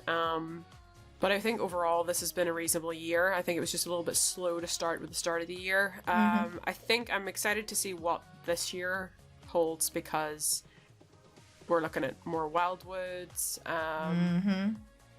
maybe some more updated horses from the Gen 2s. Cece mentioned the Arabians earlier. I actually would really like to see what they do with them. Yes. Because be cool. the Gen 1 weren't my cup of tea. The Gen 2, I did like some of the colours. So I got 3 of them. But they would be one of the few horses that I think if they did a really good updated Gen 3, I'd actually possibly sell a Gen 2. I will definitely do it because I'm that. Because they're probably, I'm not as fond of them as some of the other horses. Like I wouldn't sell my thoroughbreds, my old thoroughbreds. I love them. But I would nearly consider it with the Arabians if the Arabians were really good. Although I don't like selling horses in general. But yeah, I never have actually. But I'm curious to see what campaigns they're going to do this year. Yes. We want more of those, obviously, as we have expressed. Yeah. We have plans. Yeah. Yes. If they need help. Okay, lovely. Now I think we're getting to what is probably my most favorite segment of these bonus updates, which is top threes. Top threes, horses, updates, music, and yes, and so on and so on and so on. And especially this one. Top 3 horses of 2020. This including updated new and magic. So go nuts. Whatever has been added as a horse, it can be a top 3. So let's start with we'll go 3 to 1 for each person. Like Cece can say her 3 to 1. Like the last one is gonna be the number 1. So we get excitement, just like last. Oh, okay. Yes. Yeah. So Cece, which one was your number 3? It was a bit tricky to choose, but the Island Umbra were really pretty. Oh, yeah. And also, I think they were released with the soul riding. So they also had that the moon and star theme, and I think both their coats, both their regular and magic coats, were really interesting. And I think they were the first magical horse that in their regular coats still had some. You can still see some of them. Some of the patterns. The pattern from the magic. Yeah. That was really cool. And yeah, they're just really pretty. Yeah. Like really cool colors. And which one was your second favorite? My second favorite was the American Quarter Horse. Ooh. And specifically the gorilla one. Oh yeah. Because it got released on my birthday. Oh. And that was my favorite coat of all the American Quarter horses. Very pretty coat. It was really special, and I named her Party Girl. Oh. It was really fun, and just ride around, to buy her and ride around her on my birthday. Yeah. Nice. So yeah, that was special for me. Okay. And drum roll, which is the number 1? I put all the Jorvik wild horses as my number 1. Yes. I couldn't choose one color because they are all amazing. They just cool. Yeah. They're just so sweet. They're just so big and fluffy and goofy, and they're really fun colors. Like, and also I love that they picked. Some of them have the magical colors with a bit of splash of blue or bright orange and some crazy colors, but also they had more natural colors and more like really like felt like wild horse colors, like really like primal coats. Yeah. I thought it was really cool, and also that you can choose between so many different looks for the horse. Yes. Like you still have the old regular ones, but also kind of like the dragon wolf-esque. It's so weird, but so cool. No, it's not weird. It's cool. It's just cool. Yeah. I mean, it's unusual, something new. So it's like, wow, cool. But I'm personally in love with the floof. Oh, yes, the floof. Of course. I love the floof. Of course, it's a draft fluffy, so it's not weird. Yeah, like it's so fluffy. I mean, I have bought like a lot of them, but I tried to try out the cool dragon wolf cut on them, but I can't resist the floof. They're all fluffy. They're so cute. Nice. I love them. Okay. Nice, okay. And then my third is the Frisian. I thought it would be my number one, but there are stuff, if you saw my review, there are some of the animations, there are just some stuff that it's not on as my number one, but definitely comparing to what we had before, it is the best Frisian we had so far. Color-wise, I really enjoyed that they had like the classical Frisian and then decided to just release it with other colors instead of doing 3 shades of black and then go nuts with colors. Like, cause it's a black horse. For me, at least it is. So I'm glad I could get my classical Frisian, but then I could also get that leopard, beautiful Frisian. Really cute. Really, really nice. The animations, they are good. There are stuff that needs to be fixed, of course. I enjoyed the long mane, and the braided mane style is just so beautiful. I would have liked a third option to have like a medium length mane, but after trying out, I do think that the base mane styles that we already have, they work with the Frisian. They just need to be updated because they are glitching and acting weird at some locations. So if they were to just fix that, I would love it, because I had that on my leopard. I have the longest of the base manes, and she looks so cute. See, so adorable. So yeah, I really enjoyed the Frisian, but a little sad that it's not my top one, because I thought it would be my top one this year. Now, the second, and this is gonna bug TC like you have no idea, but it's the Knapstrooper. I know, yeah, like I didn't know about the spots like you. Like when you informed how spots work, both for me and for Lisa. Like I'm like, okay, that makes sense, but they still, for some reason, they touch my heart. Like I had moments like they are fully leveled, but I still enjoy taking them out for a ride because they're adorable. I love their body shape because they remind me of like they're not like a thoroughbredy sporty horse. They're more like the chillaxed, more riding school horse. Cute and it's just my baby. They're my babies for some reason. And I'm surprised myself, but I love them. And then as number one, as a drum roll, the Jorvik Wild. Who is surprised? I am. Because once again, because I believe last year a Caltech was my number one. And that was also a horde that they made that I did not know I wanted or needed in my life. Yeah. And the Jorvik Wild is just the same. I have 4, and I was planning on just getting 3, but then I got the 4th one because it looks like a Pona in the game's Zelda. And they're just, for not being a realistical horse, which makes it easier to love them, because whatever they can do with that horse, it makes sense anyway. But they still kept some realism in it. Like the trot is so cute. It's like me. It just trots. And yet the walk is so nice, and the gallop, and especially full speed gallop is so good on this horse. I really feel like we're off to new adventures with these horses. So yeah, I really enjoyed the Jorvik Wild. So I'm quite surprised with my top 3, but I'm happy with it.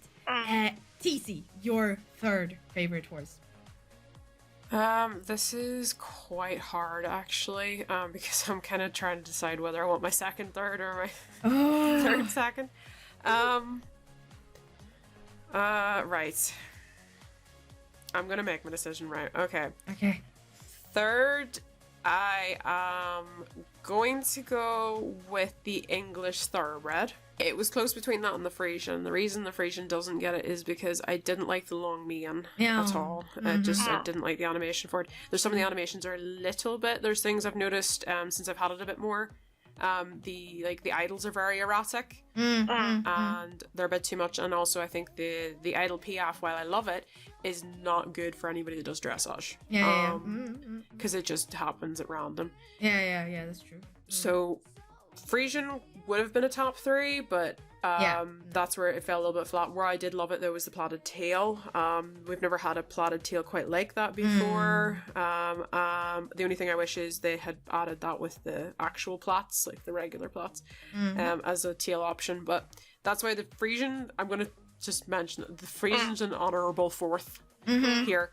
But the reason I'm going to pick the English Thoroughbred is because overall the English Thoroughbred was really, really good. I only have one colour in it. I just have the bay, but it's a beautiful profile of a horse. I like the way it moves. It's just a very stunning horse to look at. The head's beautiful. It just has the most stunning profile. The reason I actually didn't put it second is because my second, I bought more colours in. Oh, okay. Second? Because the Thoroughbred, the only one that I really, really clicked with was the bay, but I love the bay. What's second, and this is going to probably rock the boat a little bit, is actually the New Jorvik Wilds. What? It's not your number 1? It's not my number 1. Oh, well then again, I think I know what your number 1 is now, but anyway. Yes, the Jorvik Wilds. So, the Jorvik Wilds are gorgeous. They are. Their animations are very good. Their multiple mane styles are very, very good. Yes. The reason I'm putting them second is because there was maybe only one colour that initially spoke to me when I went to get them. And that was, I think it was the black and white. Then when I went to buy them, I actually really liked the look of the double dilute with the blue. So I also got it, and funnily enough, it's actually turned out to be my favourite. I also got Embermane as well, but those horses, there's a couple of other colours there that just didn't personally speak to me. So that's why I'm going to put them second. What's number 1 is the American Quarter Horse. So I really, really like these horses. I have, I think, the black, the blue roan, the palomino. I don't think I have another one. I think I have 3. I think. But all those 3 colours are just spot on. I adore those 3 colours. Whereas, like, the Jorvik Wilds, the 3 that I have, there's 2 colours. There's one colour I really, really like. There's another one that I quite like, but the Ambermane's not completely for me. I just don't like orange. It's just a personal thing. So, yeah. The American Quarter Horses, to me, I like their animations. Their colours, those 3 colours are very strong. They're not as strong as the Alcatikis were. The Alcatikis last year were phenomenal. So it's not that every single American Quarter Horse I would have happily walked away with, but overall as a horse, I really, really like them. And the only criticism I have of them at all is probably those flat plaits that they have. I know why they're flat, but those are the only really criticism I have of them. Other than that, they are my number 1 this year. I didn't put them on my list because for all the horses that are on my list, because I agree they are probably one of the horses that are the most, that has so much quality and that did not have much for like stuff that I said like this ain't good. The only thing I would say is that it always, like, the head is always low. Like, I would like it to be up a little bit. I would say that I would agree with that. But I like so much about the rest of the horse that's why. But for me, it's been like I almost bought all colors of the American horse, but as soon as they were leveled and Western was done, they are all in the pasture. Yeah. So I keep mine in my stable because I like looking at them. Oh, okay, nice. But yeah, beautiful, beautiful horses. But of all the horses that I'm gonna go out to take out, even as level 15, it's not gonna be an American horse. It's gonna be a Frisian or a Knepstrupper or a Jorvik Wild. Well, that's the thing I have to say is our club horse is becoming the Frisian. Because I like the Frisian enough, and it carries attack well. The reason we didn't actually go with the American quarter horse was the head carriage, actually. Yeah. It's okay. It's so low all the time. It looks like it has back problems.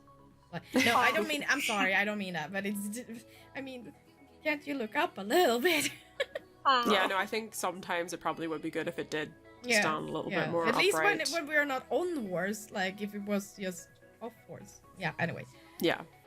Okay, moving on to top 3 updates overall 2020. An update where everything in it was just perfect, in your opinion. Cici, you start with your number 3. What was it? I think I'm gonna go number 3 with Starshine Ranch. And that's because, as we mentioned, it was just such a strong campaign, and it was like a whole thing. Also, you know, I was so happy for all the Western players that they finally got some, you know, more recognition. Like, we are here, and we are here basically. And they really got a beautiful area, amazing music, a lot of fun role-playing opportunities with all the paddocks and the riding arena and the stalls and everything. And yeah, it was just really fun to see something new. More representation of the equestrian life. You know, there's not only, you know, the English way. There's Western and all others. So it was really fun to see, you know, something Western, and fun to learn more about Western as a... I barely know anything about Western, so it was fun for me as well to learn. Yeah, so that was my third. My second, I think we're gonna pick Halloween for that one. Ooh. Yeah, because Halloween is just close to my heart, as mentioned before. It's just my favorite holiday to celebrate in Star Stable. And this year it was really, really strong, so I couldn't pick anything else.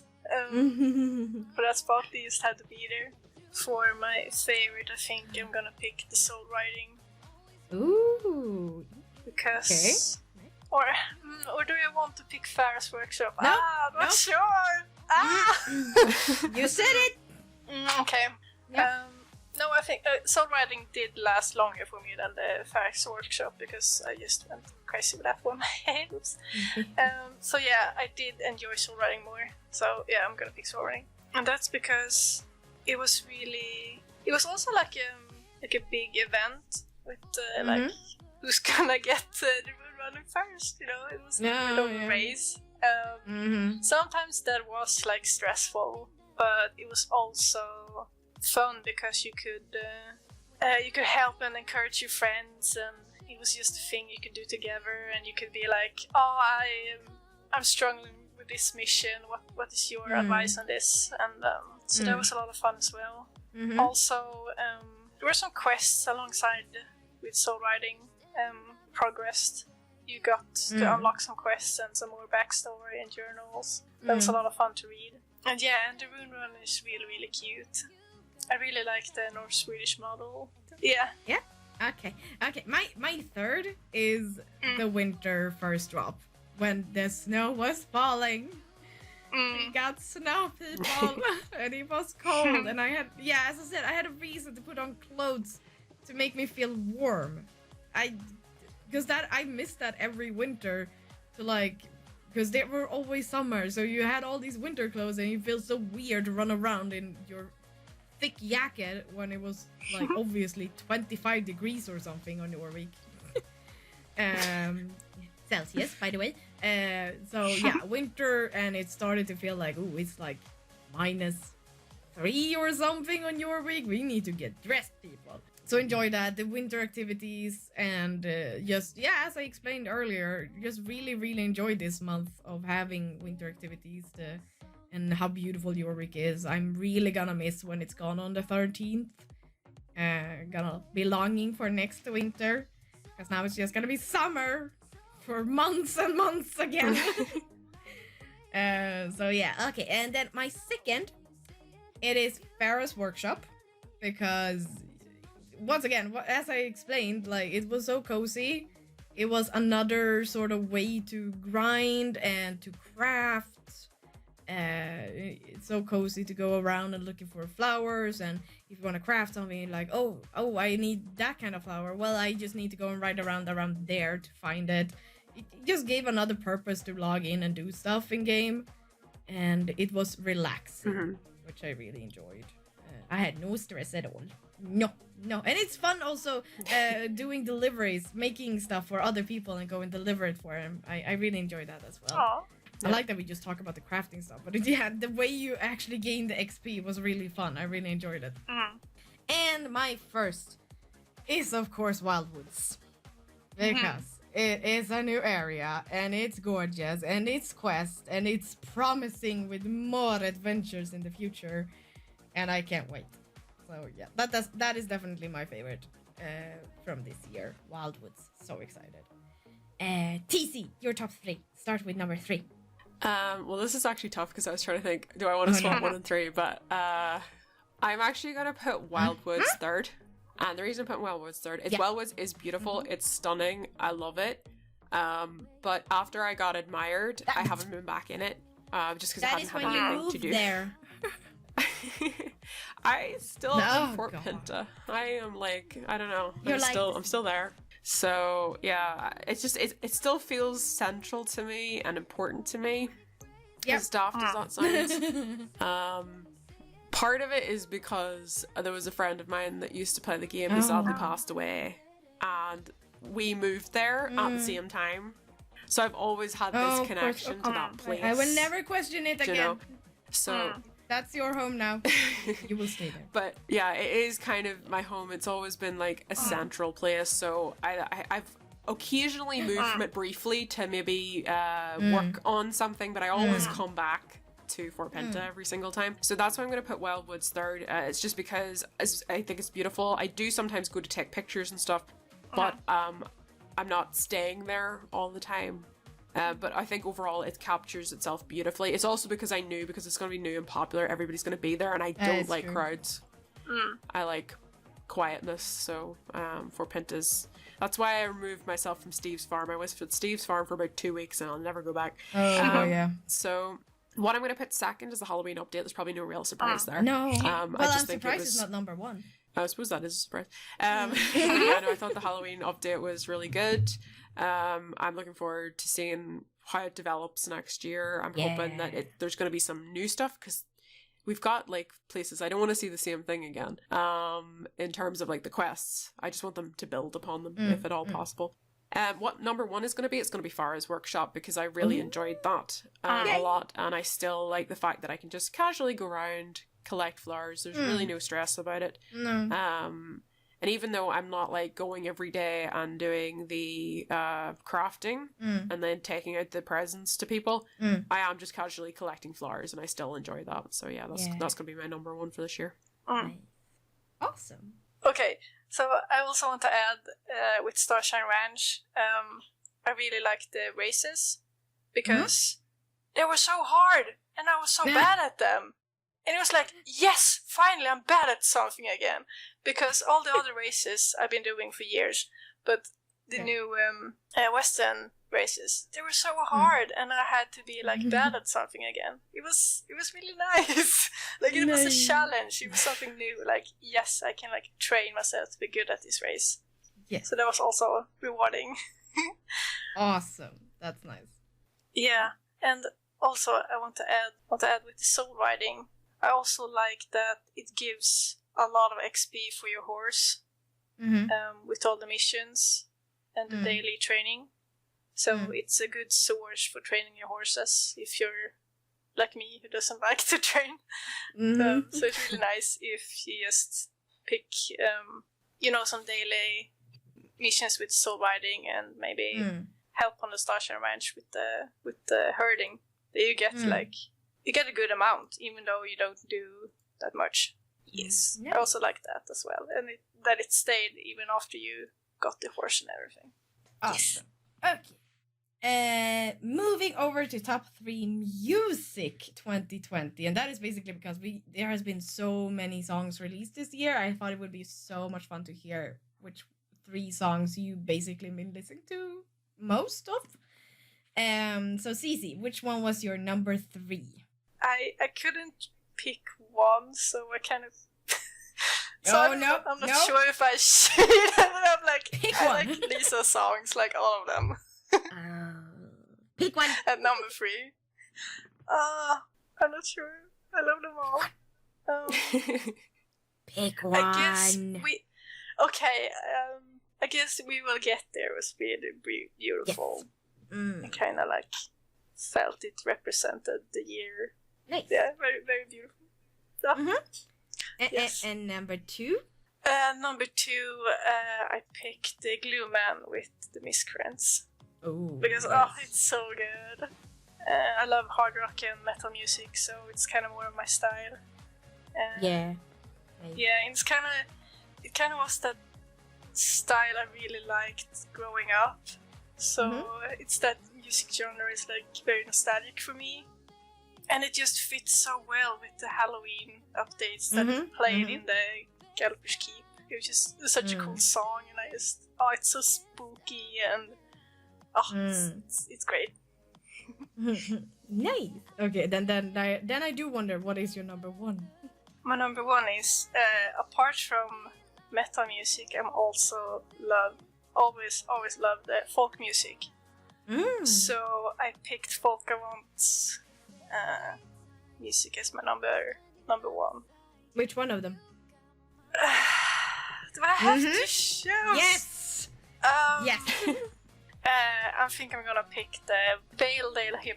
It's just really, really beautiful, and yeah, I'm a sucker for folk music. It's just like my favorite, favorite music is like folk metal. That's my jam. So it's like this folk music is really, really beautiful, and it just adds to the area it's played in, because music really, really lifts an area.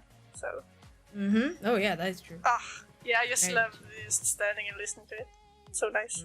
Then my top 3 are, my number 3 is actually Ghost House from In-Game during Halloween. You could hear it in the Keep, and then they added it to Spotify, and I was just streaming, and it came on, and I was like, what is this? This is my jam. When you add some spookiness to house, that's what I love. It's the best. And then my second is Soul Riders with Lisa. I think it's the one of her most beautiful songs. It's really an empowering feeling like you're a part of Soul Riders and we are a team and we're gonna fix it all. And then my number 1, it's Glue Man with the Miscreants, because I used to love how they, once again, spooky together with a genre is just the best. So how they start with the little song and then they go over to the rock, it's definitely the best. NTC, your top 3, start with 3. This is probably going to be surprising because the Miscreants are like my kind of music. But none of my picks are the Miscreants, and it's not because they're bad songs. I think they're really good, but I'll tell you why. The folk ones that they did, one of them could make me cry. Oh no! That's the kind of emotion that it brings out. Oh yeah. So my third one. Third one. Yep. Is Say Goodbye by Lisa Peterson. Oh god. Oh no. I can't listen to that. Why? No. Yeah. No, just the mention makes me cry almost. Yeah. So it's a lot. Then my second would be the Valedale Hymn. But the one that really gets me is Jorvik Lullaby. I don't know why. It just does. It gets me. They are beautiful.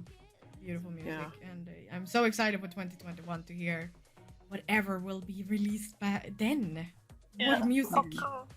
I almost forgot about say goodbye because it's so emotional. I don't want to think about it. I pushed it away. I was like, it's been an emotional year. Oh god. I can't. Oh dear. Okay, moving over to top 3 new gear. Since we got in so much, I want to hear like what was your favorites. So Cici, your top 3, start with 3. My number 3 is, I think I'm gonna pick the open front boots because they're just really cool and they feel more accurate than the leg protectors. Leg wraps. Leg wraps. Sort of. Yeah. So they just felt, really, really new and accurate. Like the way you put on the boots straps? Felt right. Yeah, the straps. The straps were on the right places, and I was like, yes, thank you. Yes.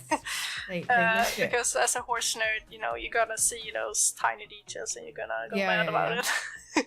Yep, definitely. Okay. Yeah. And your second? My second was the halters. I think they're really, really cute. Yeah, I don't know. It's just a very small thing, but something that I wished for a long time. I was a little bit sad that lead ropes wasn't a thing they could do at the moment. Because it looks a bit funny to just, hold your hand up in the air and then just your horse walks. Yeah, just follows you. Yeah, still it's cute, free dressage. It's free dressage. Yeah, so I haven't used it as much, only like for pictures, but I still really like the halters. Especially, my favorite is the purple one from the school set. It's really pretty. And your first? My first, it was a close pick between the breed-specific Maori and Frisian, but I think I'm gonna have to go with the Frisians. Yeah. Because they're just so badass, and I just love it. They look so cool in them, and just like the medieval feeling of it, it just fits them so well. Also, they are so much easier to mix however you want. The Maoris were beautiful, but they were so hard to match with like half your wardrobe. That was a struggle. So I really like that the Frisians one were like with black and brown. It and they were simple but beautiful. Like from a distance they look cool, but from like really close you see like, wow, it's so intricate, the details, they're so beautiful. And I just love the horn one. Like you can have your medieval unicorn. It's so cool. Love it. Then my top 3, and this year, like, I have been wanting so much new gear, and this year has been amazing. So it was a little hard to choose. But my third is the Bosol. Did not know I wanted it until they added it with the colors, because now I can use them both with Western and with English saddles, and it still looks good. It gives me the feeling like I even sat today and thought of one of the Jorvik whilst I only use Bosol on him, and it almost gives me the feeling like he doesn't do fits, so it's only Bosol that is gonna be on him now. So I really like that the choice, and they're very well done, and the ones that has been released like this winter with the details and everything has been so beautiful. And my second is the medieval bridles, because wow. Oh my god, they're so pretty. The only downside is the reins look stiff at some parts, and I hope that is something that could be fixed. I'm not sure. It depends on, because they are shaped in a new way, so I'm not sure if it works to fix or not, but they are pretty, and I need more saddles that can fit them, and so on. And maybe some medieval saddles would be very cool. Yeah, please. And my number 1 is open front boots. Oh my god, when they came out I was so happy, but then I was like, oh, they're so hard to match, and then they released the all black ones, and they're my life saviors, and now they were getting more and more open front boots with different colors and everything, and I just love it so much. I basically rarely use leg wraps now. It's just open front boots or nothing. So yeah, that's definitely my favorite. TC, what's your top 3? My third is your number 1. The open front boots I think are really cool because I ended up actually buying pretty much nearly every single one. I think the only one I didn't buy was the white grey ones, just because they were slightly they were an off color that wasn't quite like bright enough to go with any of my saddle pads, and sort of too grey, too much one way to go the other. They're sort of in the middle, so I didn't really bother with them. But everything out, all the other ones I got. My second is the Bozels, because I think the Bozels are gorgeous. Number 1 is the spiky Frisian medieval bridle, which there's really no surprise there. I've wanted something like that for so long, and I don't even care right now that I can't put it on any other horses. I'm just happy I can have it. So yeah, I love that bridle a lot. But which horse would you love to be able to put it on? If you I think it would look really awesome on the Jorvik Wilds. Oh yeah, that would look so cool boss in that. So that would nice. Okay, and then we have our last top 3 full outfit of 2020. This was really hard, because we get so many full outfits, but then when I sit down to actually think about it, I have to go back and be like, what have we actually received this year? But yeah, okay, Cici, what is your top 3 full outfits of 2020? As the third one, I picked the green fur grow eventing set, because overall I really like the fur grow eventing sets, because I think that was the first time we saw the protective vest as like a new clothing item, and that was really cool. Something I wished for a long time, because it's so much nicer to do all the cross country with a real protective vest as you have in the real world. And I like the green one was really cute. I would love to see one in purple. No, of course. Yeah, we're lacking colors there. Yeah. We need more colors. Are you needing more purple in general? Yes. Yes. All the purple. Yes. Yes. Okay. And yeah. Then my second is gonna be the Halloween outfit. It was a lot of purple. But also, it was just so much fun, because it was fabulous, and it made Halloween better. That you could celebrate Halloween and look absolutely snazzy and nice. Nice. And also just purple. It was really cool. I just really like those ridiculously big hats. Like, they're so silly, and I love them. And then for my favorite outfit is actually the one you can collect from the Winter Warm Wishes. I thought it was really beautiful. I really liked the simple but intricate designs on it. It's really it feels like a Nordic inspired outfit. So I can really feel like like sort of same. Yeah. Yeah. Like traditional, really like handmade. I really liked it. It's really pretty, and I'm going around crazy on all my alternative accounts trying to collect it. Get them all. Yeah, because I know it's an outfit that I will use a lot. Also, I think each piece is really pretty. So I think not only the outfit as a whole, but I will use the pieces a lot as well. So yeah, I really like the shirt. Pretty. The sweatshirt is really pretty. Yeah, it's Okay. really pretty. And then my top 3.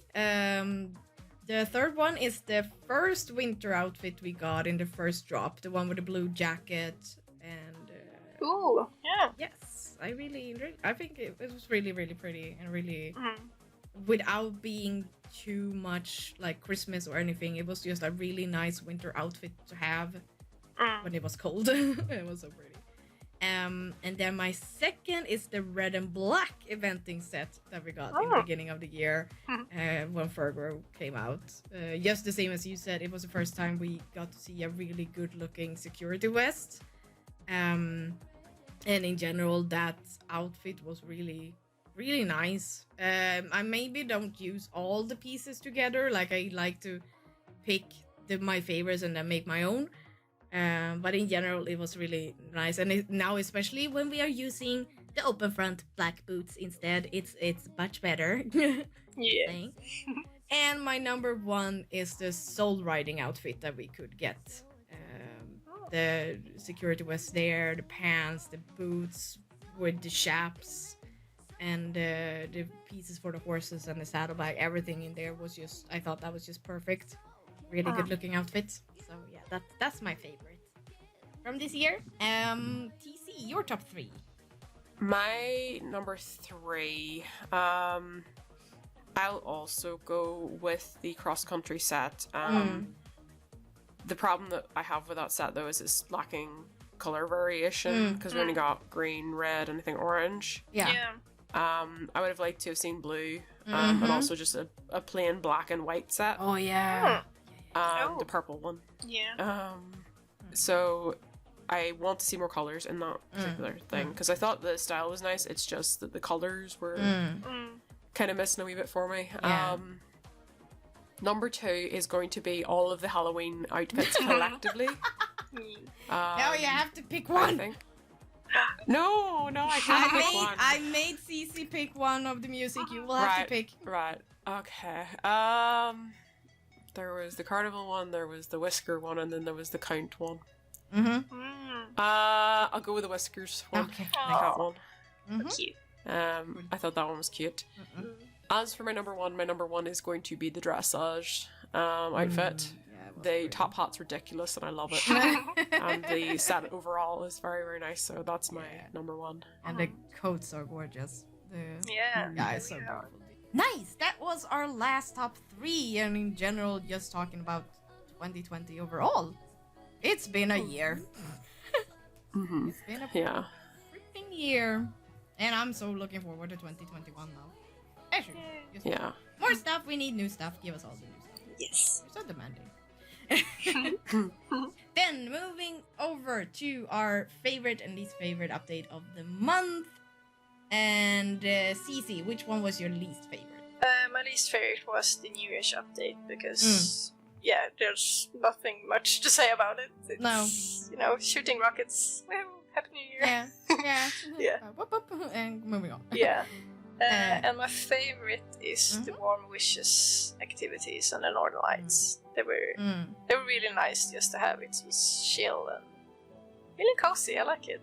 Yeah, I agree with you. The least favorite was also New Year for me. Even though they did some minor changes, I do enjoy that we don't have the cutscene anymore. That when the rockets go up, that we have to watch that rocket. That it's more freely now. We can you can see everyone drop off the fireworks and everything, so I enjoy that. But in general, it's the same as every other year's fireworks. It's a new outfit, and that's about it. Well, of course, it was some dialogue stuff that I'm going to go check out as well. But comparing to the others, and my favorite is still the first drop of winter. It was so magical. So yeah, that's still my favorite. I'm not gonna repeat why because I've said it now twice. TC, what was your least and favorite? Surprisingly, it's actually not the New Year's stuff. What? Yeah, it's actually surprisingly not that. Because I went and read the dialogue and stuff with the characters, I actually did kind of enjoy the New Year's one. What it actually is, it was the recruit a friend to get a snow owl. I know it wasn't really an update, but it annoyed me. Because it didn't work if they weren't in the same region as you. So, I had someone who was in a different region, they did it, and then we were like, it doesn't work. Right. Sorry. So we found out last minute, and then I just thought, I can't be bothered. I'm not gonna make another one to get this, so not doing it. So for me, that's why is I didn't like that. It's just, I know that it was there to have more people recruit, but a lot of people, what they did was just made an alt, leveled it up to level 10, and I just wasn't willing to put in the effort to do that. Not when I already have 4 alts. No, I'm not doing it again. It would be different if I could connect one of my alts and then get the reward. That I would have been fine with, but that's why that's my least favorite. My favorite is the Jorvik Frisian. That's my favorite. Nice. So Well, it's fun that you actually had a different one than from us. Yeah. I was quite surprised. Like, we're all gonna have the same anyway, but nice. Cool. Okay, and then monthly wish. Cici, what is your monthly wish? I want to continue on the medieval theme with the Frisians. I really wish to see like a knight outfit. Ooh, so cool. Yeah, and specifically like a knight jousting outfit. You know, you know, I really like. I'm not sure what it's called, but it's kind of like when the horses have those badass and cute, like almost dresses underneath their armor. No, I know what you mean. Yeah. Okay, yeah. I think they would look really, really cool, and I would wish for one in purple and blue. Yeah, of course. Surprise. Yes. I still need a tack off button. I need it. I want it. I shall have it. I will poke people. Yeah. And TC, what is your wish? Seeing as it's likely we might get a character update at some point soon, it's more of my wish for this year rather than the monthly one. Yeah. I just hope that when we do get updated, so does my hair and makeup, and it doesn't like end up looking bad, because that would. What will make me you very, very do sad. if it doesn't? I think I already asked. I don't know. Throw hands. Start a riot. Oh my goodness. Okay, good to know. Stop playing. Yeah. Oh goodness me. Okay. Nice. Well, that was it, people. If we do sound a little tired, this recording did drag out a little bit due to breaks and everything, so we are a tiny bit tired now. But we of course had so much fun with this, because this, as I said in the beginning, this is one of my favorites. It's so much fun to discuss everything that has happened, and top threes, they always amaze me. We are so different. But yeah, and we are of course looking forward to 2021. New topics for podcasts, maybe returning to some old topics, and of course all the updates, and see what Star Stable will do. It's gonna be so interesting. But yeah, we wanna, well, New Year has already been, but we still wanna wish you all a happy New Year. Remember to stay awesome as always, people, and we will see you next time. Bye bye. Bye. Happy New Year. Bye.